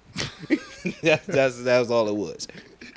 All right, for sure. So that's your standing on business player of the week, right? Yeah, LeBron James. Okay, all right, for sure. Senior. For sure. All right, Vaughn, bro, give me the drum roll, bro. I got you. And the standing on business player of the week is Tyrese Maxey. This trying to be different. Ah, yeah. See, bro. I sat up there and watched him on Christmas Day, bro. Beat the Celtics as a Sixer. And I'm thinking to myself, bro, the Sixers never beat the Celtics. Like, I know this is definitely something probably big for like Sixers fans for real, bro. And like I just couldn't help but look at how good of a game he had and how much poise he had and how he's been balling over the week. So when he played the Spurs earlier in the week, he dropped 32, 10 and 8, 3 steals, 12 of 25, 5 of 11 from 3, and that was the game where Embiid and Drummond got ejected for getting in that one lady's face, the referee, the one lady's face. It's like damn, Joel, somebody should have told you, bro, to respect women, bro. Don't be getting in their face man. like that, bro. No, bro, forget that, bro. He did not have to come aggressively as he did at her like that, bro. But see, once again, but we're not gonna try that narrative. Bro. But no. It's a ref. It's an NBA game. Nah, we know Embiid respects women. We know Embiid respects women. I've seen somebody. I've seen a couple people. Wait, get the thug out of here. I know you're talking about. Anywho, after he was ejected, Tyrese Maxey still kept the same energy, still delivered in that game, man. And then went to Christmas Day, walked in and literally dropped 33, 4 and 12, 3 steals, 1 block, 12 of 23 from the field, 3 of 9 from 3 against Boston, bro. And that to me was just a huge win for Tyrese Maxey. I personally think it was. My mom ain't paying attention to that game at all. This shit whole Celtics fan. But no. Said, fuck this game. It was actually what some would probably call a Christmas miracle that the 76ers actually beat Boston. Come on. No, bro. If you look at their history concur. matchups, I the concur. 76ers rarely ever beat Boston. I was surprised they actually won this matchup because Porzingis wasn't there. But he was. Was he? No. He Jaylen was Brown there. He was was there. Yeah. No. Drew Holiday wasn't there. No. Porzingis got injured in the game. Yeah. It was somebody that wasn't there. Drew bro. Holiday wasn't there. Drew wasn't there, but Porzingis got injured in the game, like first, second quarter. Okay, all right. Yeah. Well, I knew somebody just was gone. But anywho, Maxey had a great game, so that's why I picked him as the standing on business player of the week. All right, hey, man. Shout out Tyrese Maxey. He deserves it. I'll fuck with the choice. Tyrese, man. I'll fuck with the choice. Well, since we're already talking about the Sixers, I wanted to talk about this. I had it later in the show, but I want to talk about it now. Yeah, go ahead. There's actually 2 teams I want to talk about. First one is the Sixers. My question is, do y'all think they're finally finding their footing? Because, this whole time we obviously been shitting on them, trying to figure out, like, hey, what the fuck going on with them? But, they kind of starting to run off some wins. They're sneakily about to get back into the play-in spot. Hopefully they knock the Bulls out of that area. Yeah. Bulls don't need to make no play-ins. We need to keep that top 10 pick. So, hey, knock us out. I could see it happening for real. And my other question is about the Pistons, man. I mean, they've been playing good, too. They're obviously above the Sixers right now, too. So, are they the sleeping giant? Maybe not necessarily this year, but do you see something in that team, at least, that they have some pieces for the future? But we can start with the Sixers, man. Yeah, for sure. The Sixers are definitely catching their groove I feel like at the right time. because we could how back in the day we had Boston, they caught their groove right after All-Star break a couple of years back. But I feel like now for the Sixers now everybody's here now. So now with 30 games in, they can actually track on who their rotation pieces going to be are, who's going to be doing what since Jerry McCann is no longer there. So now who else is going to be your person to come off the bench with the scoring option? So now they're definitely at the right moment in time catching their groove where they need to be. So yeah, I can say they can fuck around, get like if they keep playing the way they're playing, they can mess around, bro, and get, dare I say, 6 seed. All said and done. I kind of disagree with you, and yeah. I kind of disagree with you, and it's for a couple of reasons. Like Jerry McCain being injured, obviously, and then I just don't like the energy and consistency of Joel Embiid. Like I think this team only goes as far as he kind of drives them. I mentioned earlier about the game and him getting ejected and stuff like that. I just see stuff like that, and it just seems to me that he's been more unfocused on performing on the court this year more than ever before I've ever seen. So I kind of disagree on that front, but also Paul George doesn't even look like he exists. Like bro's just kind of out there, just like I don't know. Like I don't even feel like he's even on the court half the time, or even impacting his team. Yeah. Like I solely believe that it's just Tyrese Maxey. I solely believe it's Tyrese Maxey. Maybe a little bit of the role players and stuff like that. Like Oubre and stuff. Yeah. But like Paul George, he just looks like another rotation guy out there to me, and I definitely think that he needs to step it up. Yeah.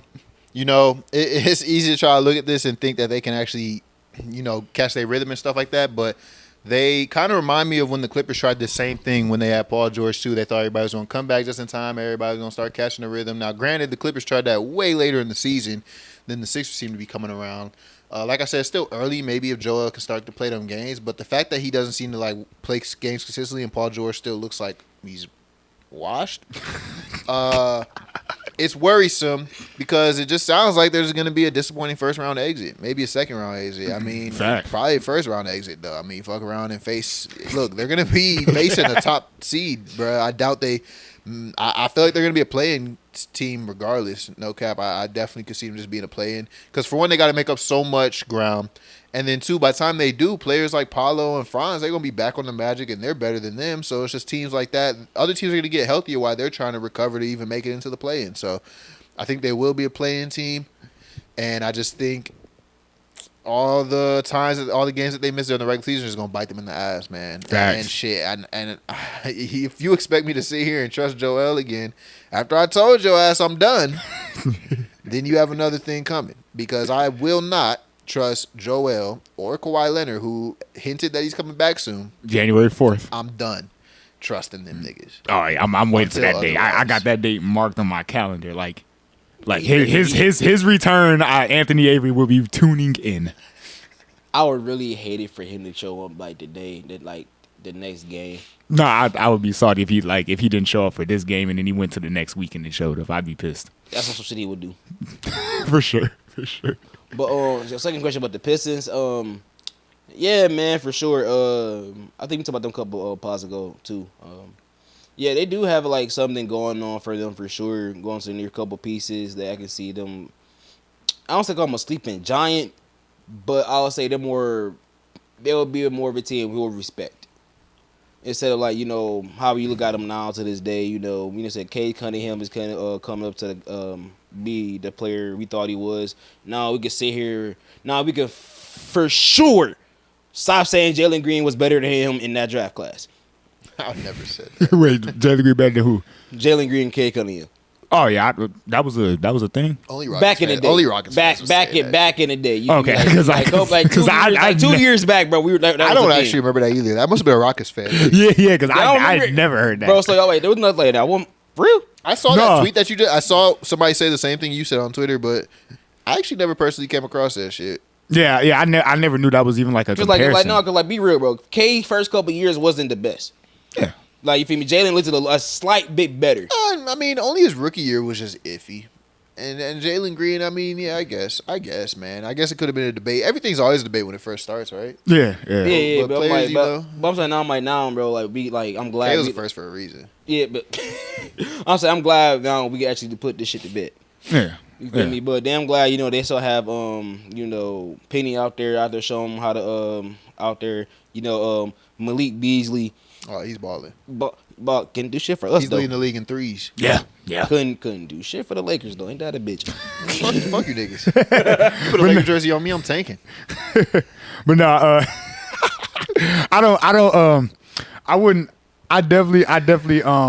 I definitely will give credit where credit is due for the Pistons. They've really built them a good little roster, and they've got a system that works. They finally got Jalen Duren out there, healthy, and they got the big that they kind of want.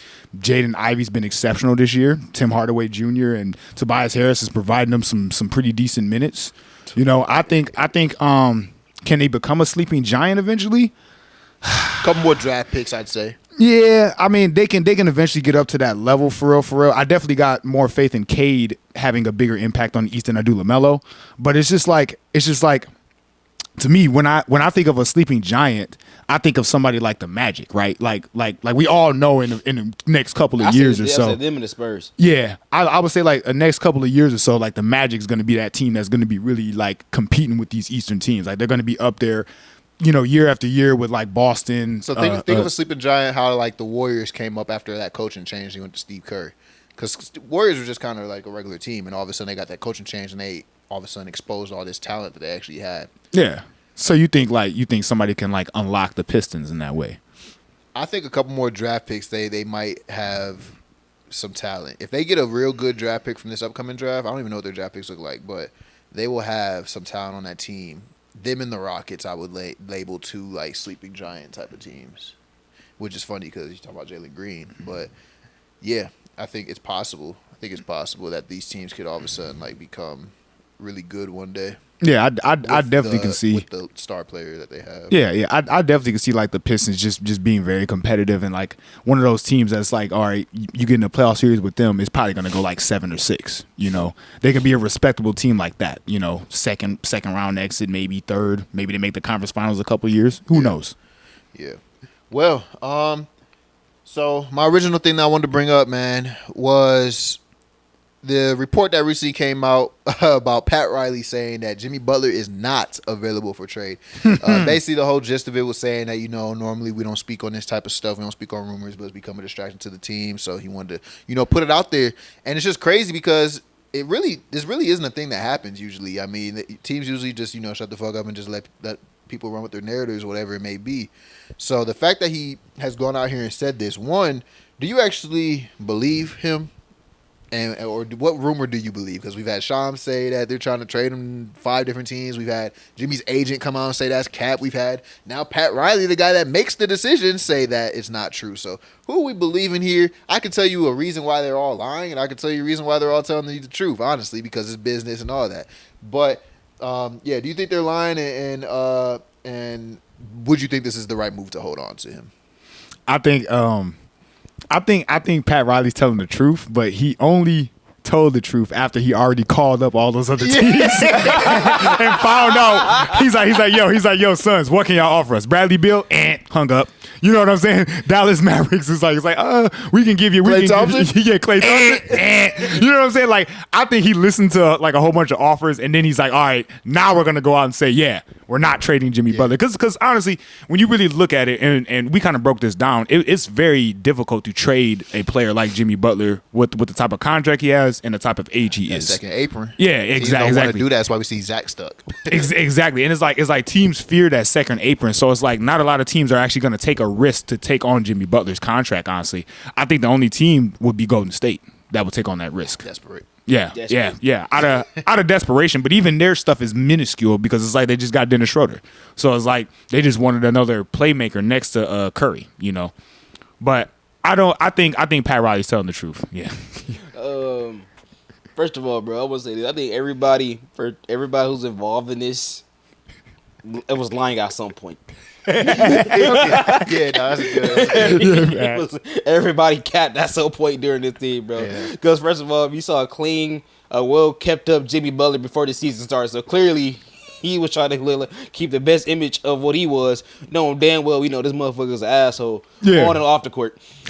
Then with Pat Riley, bro, I ain't gonna lie, bro. I think I'm gonna say, bro, Pat Riley needs to call it quits. Hey, wait, hang it up like retire? Yeah, we're going to GM, bro. Just call it quits, brody. I said you had a good run.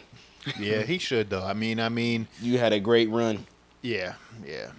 It's just time to go, man. He's getting old, man. You gotta know, man. You said with Jimmy Butler, I know, like you said, bro. Golden State, my only team that's desperate because I watch their games, bro. Don't I ain't gonna call them a bad word. That team has problems on offense, bro. I have never seen them have in so long. Yeah, without Steph, bro, their offense is even shit. with Steph there, bro. Well, yeah. When he's on the court, they can't get nothing going. They're too dependent on him. You know, one of the most steady players I know is Vucevic on offense. No bullshit. He's a steady player offensively. No bullshit. Yeah, bro, that might be right, bro. Steve Kerr can't coach himself out of a kindergarten class. Nah, he's really not a good coach. I used to defend that dude. And, what the fuck is going on with Kuminga? Jesus Christ. He low key has been kind of getting exposed, like of being a little bit overhyped. No, he's not, though. He's getting Steve Kerr is exposed for not developing this nigga correctly. Like, I don't understand his Steve Kerr is a Steve Kerr terrorist. I'm going to say that. Oh, my God. Don't get us fucked up. Anyway, listen. I agree with that. They probably all lied at some point. The agent lied at some point because why would the agent expose that his client wants to go all these teams? That kills value. Yeah. Jimmy Butler plays for the squad. He hasn't said shit. And then Pat Riley, I agree with you. He just came out when he saw nothing else was going. I mean, facts, but though. you ain't about to make me sit here and believe that. I don't think Shams was lying. Actually, you ain't about to make me sit here and believe that Shams was capping, bro. He tripled down, quadrupled down on this shit, bro. Yeah. And most niggas don't do that. He probably normally just would shut the fuck up, but no. He said, "Nigga, no. I know for a fact they are trying to trade you." You feel me? So. It's just funny that Heat fans want to act like Shams is capping. Like, no, bro. Like, y'all just salty, bro. It is what it is. I get it. You know, you lose your star player. I'd be salty too. But I need to understand why Bleacher Report and all these other places keep making these packages for Jimmy Butler. Like, this dude is like a prime LeBron James. Like, bro, the Rockets are not giving up 3 draft picks to Jabari Smith and Alfred Sengun. Like, calm down, nigga. Like, damn. I'm exaggerating here, but it was some crazy shit. Like, and it's just like, I don't know. Narratives in the league are just so funny to me, man, because I'm looking at Jimmy Butler, who's like 36, super damn injury prone, and it's like, yeah, you think he's worth all this because he like carried the Heat to the finals for a couple years and stuff like that, but like, and then they're like, oh yeah, let's get Jimmy, let's pay all these asses for Jimmy, but like, nah, fuck Zach because it's his fault that he got drafted to the Timberwolves. It's his fault that he's got traded to the Bulls and he's on like the worst 2 franchises in like the last fucking 10 years. It's his fault he's never won anything. But then we look at Jimmy, who's like it's funny how narratives work because it's just like, yeah, let's trade our whole future for like Jimmy, who's probably gonna play like 2 more years, and maybe there's probably not even any more years at that level he was back then. Yeah, but let's give up all these assets and say fuck Zach, who's not even 30. Like, it's just funny how narratives really control like trade value. But then at the end of the day, it's probably like nobody's gonna get traded because that second apron is a bitch. Yeah. Bro, when I found out you can't even combine 2 players in a trade. Bro. And you can't get players off of waivers. Yep. Nope. You can't get buyout players. You can't even trade certain draft picks no more. It's just like that second apron. That shit limiting as hell. Yeah. It's really the packaging of 2 players. Like, you telling me I can't trade 2 players? You only do 1-for-1 deals. You only do 1 player for 1 player deals, and it has to match exactly. Yeah. Money exact. I'm like, bruh. Basically, the NBA is telling you if you become second apron, you better be fucking happy with that team you got. Yeah, it's Phoenix Suns. Milwaukee Bucks. Second? I think they're like in it, yeah. Bruh, yeah, see, that's why the Suns... Or at least near it. The Suns can only do Bradley Beal for Jimmy Butler. Like, they can't include no other shit. It's like, you better be damn happy with what you got. Yeah. And that's why if I was a GM, I'm probably avoiding that shit like the plague, too. I'm not getting no second apron. I'll do first apron, but you got me fucked up with the second one. Unless we a championship team.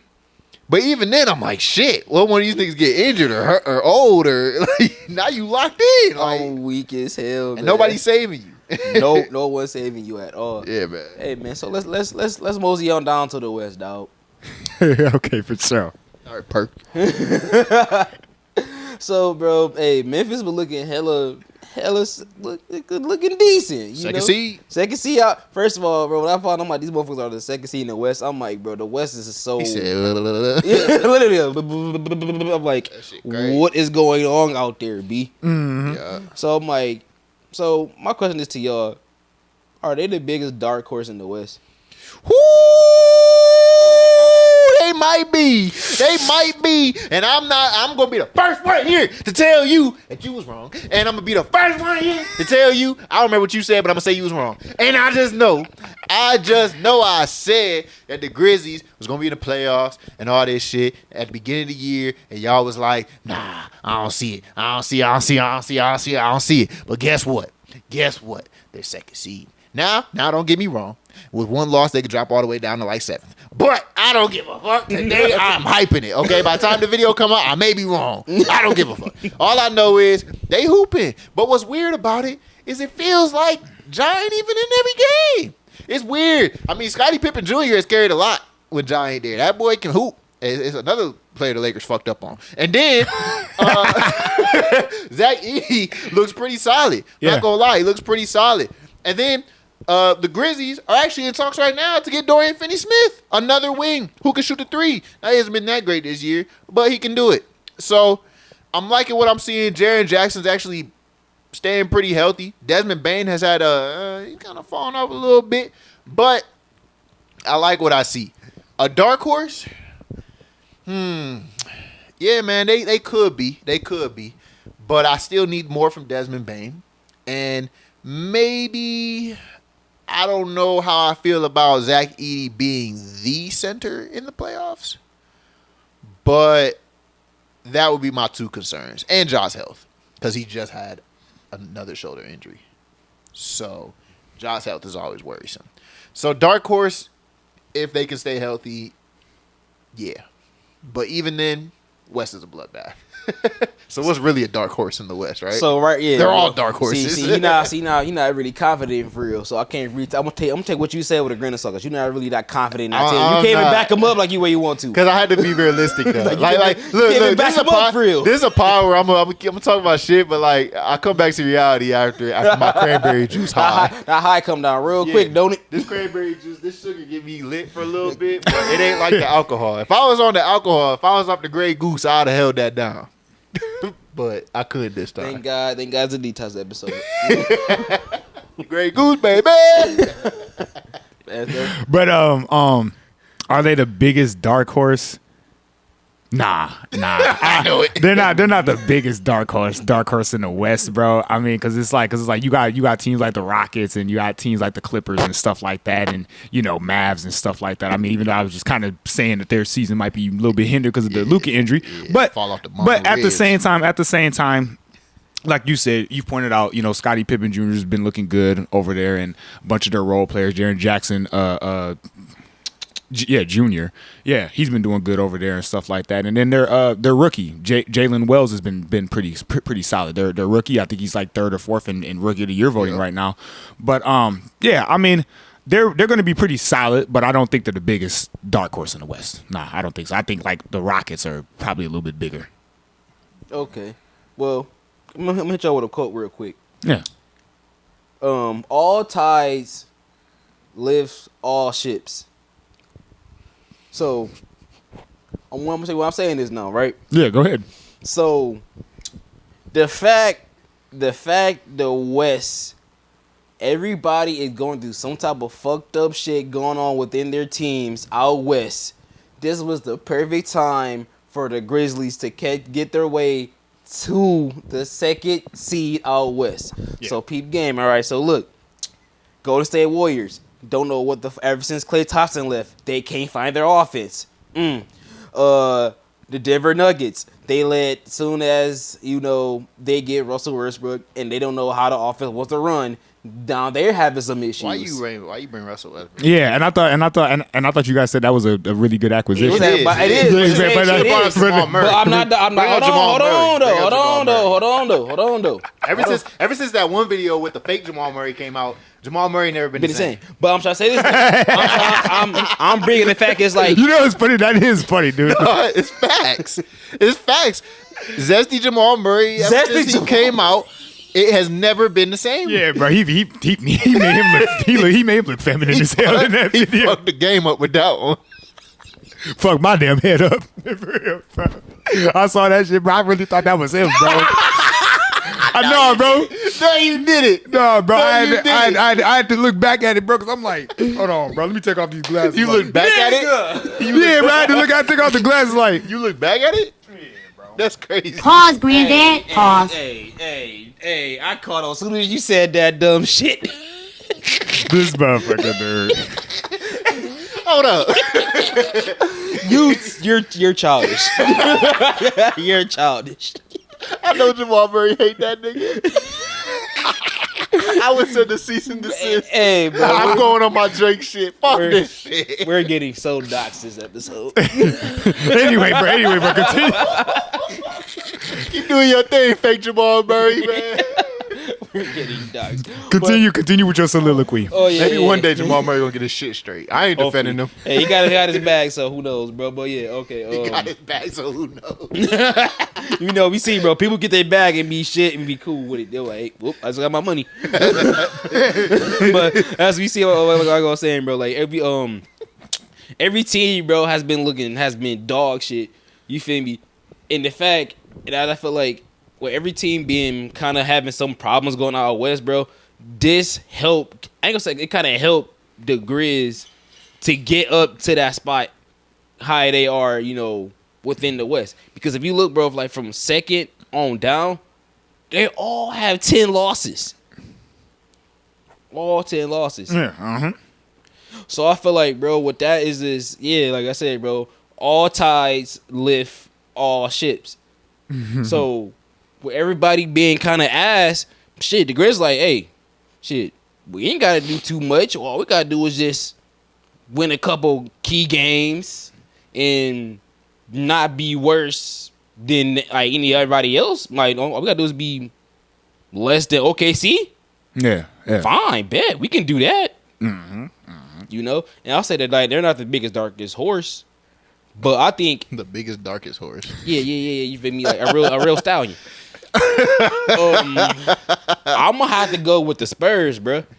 Spurs. I think the Spurs might be the big dark horse out west for real. It's not a bad choice, especially depending on if they make any moves at the deadline.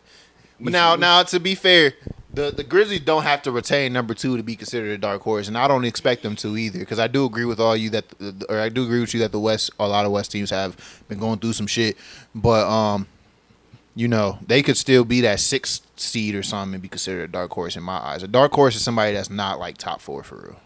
That's a dark horse. Now, if they retain number 2 seed, you ain't a dark horse. Everybody see you. Yeah, of course. We see you. It's number 2. You feel me? Yeah. But once you get outside 4 and maybe even 5, that's when I start considering dark horse. So I like that Spurs pick, though. I like that. Oh yeah, for sure, bro. Because I might Wemby looking like he about to be the man, and then you got Chris Paul still actually looking like he could be. He's still Chris Paul. Yeah. You feel me? He can't score, but hey, that motherfucker the assistant. Yeah. Nah, I feel it. And you got Stephon Castle out there. Boy, that boy look good. Yeah, he came down a little bit more to earth, but you know, he definitely still. Then you still got I'm rocking with the Spurs as my dark horse. Okay, yeah, for sure, man. All right, bro. So let's end it off on a game, man. I got another would you rather for you guys. Ain't y'all play no game with this? No. You gonna play the damn game. All right, because I said so. All right, so He's standing on business. So Tyler Herro's been having an amazing season this year. He's looking like he might, you know, qualify to be an All-Star this year. So I'm gonna just name out some players. I'm gonna just name some players. You guys tell me if you would take this player or Tyler Herro. Hater, this Never take Tyler Herro. He's hating. All right, He's all right. hating. First player on the list, RJ Barrett. Yes. No, I'm taking Tyler Herro. So you're taking Tyler Herro over RJ, even though he's been balling. I'm good, bro. He cool. But I'm saying I'm balling to what? To what end? Okay, so Where that team at? I'm fucking with young Herro, bro. Okay, all right. Next player is Jalen Green. Tyler Herro. Jalen Green. Yeah. Tyler with the E's. Tyler. Okay, all right. Kyrie Irving. Kyrie. Give me Kyrie. Kyrie. Hey, the minute you give me a chance to not pick Tyler, I'm going for it. Yeah. All right. Fuck you, Mauricio. All right. Next player is Jaylen Brown. Give me Give Jaylen Brown. Give me JB. JB? Give me JB. Give me JB. I just traded for my fantasy team. I definitely agree with y'all. All right. Next player. Champion. Finals MVP too. Next player. Zach LaVine. Give me Zach. No cap. I'm going. No cap. No cap. Give me Zach. I'm going to say this right now. I am going Tyler on this one. I'm going give me Tyler. Zach. I'm going Tyler. No cap. Give me Zach. Zach? No cap. Give me Zach. I don't know, Brody. I don't know, Brody. No cap. Give me Zach. Tyler been having some amazing games this year, bro. I don't give a fuck what Tyler been having. You don't give a fuck what he been Zach, having. the only player to score for 35 against the Celtics this season. Bro, that don't make it better, bro. I mean, Tyron Braxton was only 2 points off. Hold on. I got something else for you. Hold on. Let me find it. Zach is the only player to be shooting 54% and 40-something% from three in the league right now, man. I don't care. Over 20 points or some shit like that, bro. I don't care, bro. Give me Zach. I knew I'm biased, and it's also fuck Miami Heat. I knew he was gonna be on this. That's why I threw him in here. All right, what do you say? I plead the fifth. Nigga, what? He knows it's Zach. He just don't want to say it because he knows I'm gonna be like, yeah. Like that's really You what plead plead the the fifth I fifth? mean. plead the fifth. You plead the fifth, bro? Do you watch Zach? Yes, I do watch Zach, actually. I do watch Zach, though. I'm still taking Tyler. Okay, all right, cool. Yeah, fuck you, Ando. All right. I'm gonna fuck what you taking. This ain't stand on business no more. This my shit. I'm going Zach. All right. Write that down in the fucking note. All right. Next player. James Harden. This year? Yep. This year? Yep, James Harden. Ooh. Yep. That's I'm tough. talking this year. Like most of these guys when I name them, I'm talking this year. Pick 'em. Oh, that's tough. I'm gonna go James Harden. Yeah. Fuck Tyrese. Fuck. Fuck Miami Heat fans, bro. That's tough, dog. Nah, I'm going Tyler Herro. I wanna want to give James the benefit of the doubt, bro, but just because it's like they still been keeping up since the last time we talked about them. I'm going Tyler Herro, bro. But They just lost today too. yeah, I know they did, Who? bro. The Heat. Thank God. Lose again. Yeah. Butler wasn't even there. I'm like, what the fuck? Nah, give me Tyler on this. Fuck, Yeah, give me Tyler. fuck James Give me Harden. Tyler here. I'll take Tyler. All right, for sure. John Morant. Give me Ja. Tyler. We talking about healthy? Yeah. Give me Ja. What? Tyler. Because he's been there. I felt it. No, but we said healthy though. But we said healthy. But we said Healthy. But we said based healthy over this season. Hey, he has a good point. It's not like Tyler Herro has not had similar averages. Nah, bro. Give me Ja. What the fuck you Give me smoking? Tyler. Give me Tyler. What you going with? Give me Tyler. Go, bro. That's 0 for 2 for you. That's 2 strikes, motherfucker. What's up? We get to 3. All right. You go see. All right. Last 2 players. All right. First one, Bradley Beal. Tyler. All right, and Cade Cunningham. Ooh, that's a good one. This your best one yet? Because I've been having this argument. Give me Cade. I'm still rocking with Tyler. Oh my God. Tyler. It's not egregious. But Personally, I'm rocking with Tyler. I'm going Cade. I'm not mad at that. I'm going Cade on You're this lucky one. because if you went 3 strikes, that would be dangerous. this nigga. Nah, because like the reason why I bring it up, I didn't even write this one down, but somebody came up to me at work actually and asked me about this one, about like a debate between Cade and Tyler. Yeah, which one would I take? Bro, I'm taking Cade. Yeah, I'm taking Cade too, but okay. I gotta rock with Tyler on this one, dog. Why? Because, bro, like, Because you don't watch Cade Cunningham and/or Pistons? no, that's not true. That's true. First you of all, know how I know it's true? How's not true? How's it You true? wanna know how? First of all, I watched niggas beat my team twice. You want to know let's how stop I know? that. You want to know Let's how I stop know that. it's true? So let's stop You want to know that. how I know So it? let's stop You want that. to know how I know? Go ahead. Because we can't even watch Pistons game in our market unless you doing it illegally. Are you doing this illegally? From the court of law, I can't say. So he not watching Pistons games. I can't say. So he not watching Pistons games. No, you just asked me. Was The only way you can do it is legally. I'm just saying. So what are we saying here? I cannot say from the court of law that what I am doing is not preferred to the public. So I just know to say that. Okay. All right. Okay. Nigga said So no he not comment. watching. He said no comment. No So comment. he's not watching. I cannot say that. I'm weak as hell, dude. I can't say that, but I just know they be beating her. They beat her ass. I just know that much. Oh, you saw it? Yeah, that was recent too. Yo, you guys recently lost to them too. Yeah, that shit was like a couple days ago, actually. Yeah, that shit was recent as fuck. They beat the shit out of the people out west. They beat us and they beat the Kings. Two things I love: hating on Miami Heat fans, Laker demise. I'm weak as fuck. Mixed them up. That's like smoking a fat joint. No cap. Fuck Euphoria. Hey, man, look here. This big talk coming from a Bulls fan who's stuck in purgatory for the past 6 years. But You know what I say to niggas like you? What do you say? We know we ass. You niggas need to come to reality. Bro, I be telling Lakers fans the same shit, bro. They be like, hey, what about you? I mean, I know I'm ass. But you niggas are still thinking What's worse?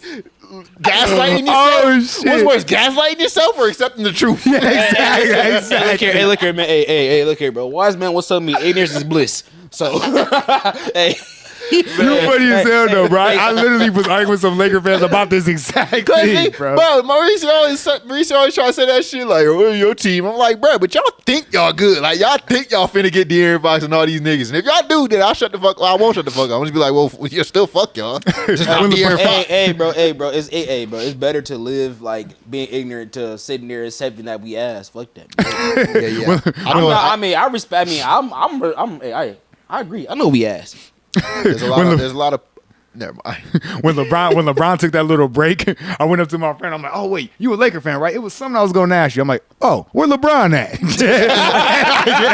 He literally had no answer to that shit. See, I got this sound and I ain't gonna play. Hey, say you or JJ Redick. Bro, because it reminded me of that It's Real 85 video, bro. When he went up to yeah. He said, where LeBron at? You should have saw Wade's face, bro. Man. Oh shit. What you about to say, bro? Nah, nothing. A lot of the stuff I was gonna say was gonna get me canceled, and I'm trying to get the players on the pod. Okay. Hey, personally, bro, we saw a lot of crazy shit this episode. I feel like this might be our last one. And what? All the shit we this said. one would have set it off the top. I might play it after the camera stops. Edit some shit out. I shouldn't even have this audio saved. I don't know if I could ever use it. The fact you have it saved is even. Yeah, it's ready. But it wasn't supposed to be used in literal context. So I'm just going like, it's supposed to be a joke. I might use it, but I played it for you already. I know what it is. It's like having like. It's not like it's like having like the nuclear button, bro. In the office is like, I could use it, but in the wrong context, I could fuck a lot of shit up with that. Yeah. I'm not gonna get like arrested for it or nothing. I just don't want the Bron trucks to pull up on me. So I'm gonna just shut the fuck up. Oh yeah, no, I'm on Bron's side. Fuck I don't want LeBron. I don't want no smoke with LeBron. I heard them niggas pull up on you in SUVs. The black SUV, the black SUV. Yeah, bro. With I hear you can see Rich Paul in the background. He just staring at you as they beat your ass. Niggas, yeah, bro. They pull up with thick ass beards and receding hairlines. It's like all your uncles in your family. I know they all love that nigga. They do. Except one, Brody. He a Bulls fan. Oh, my Rex? Yeah. Oh, yeah, no. Hey, look.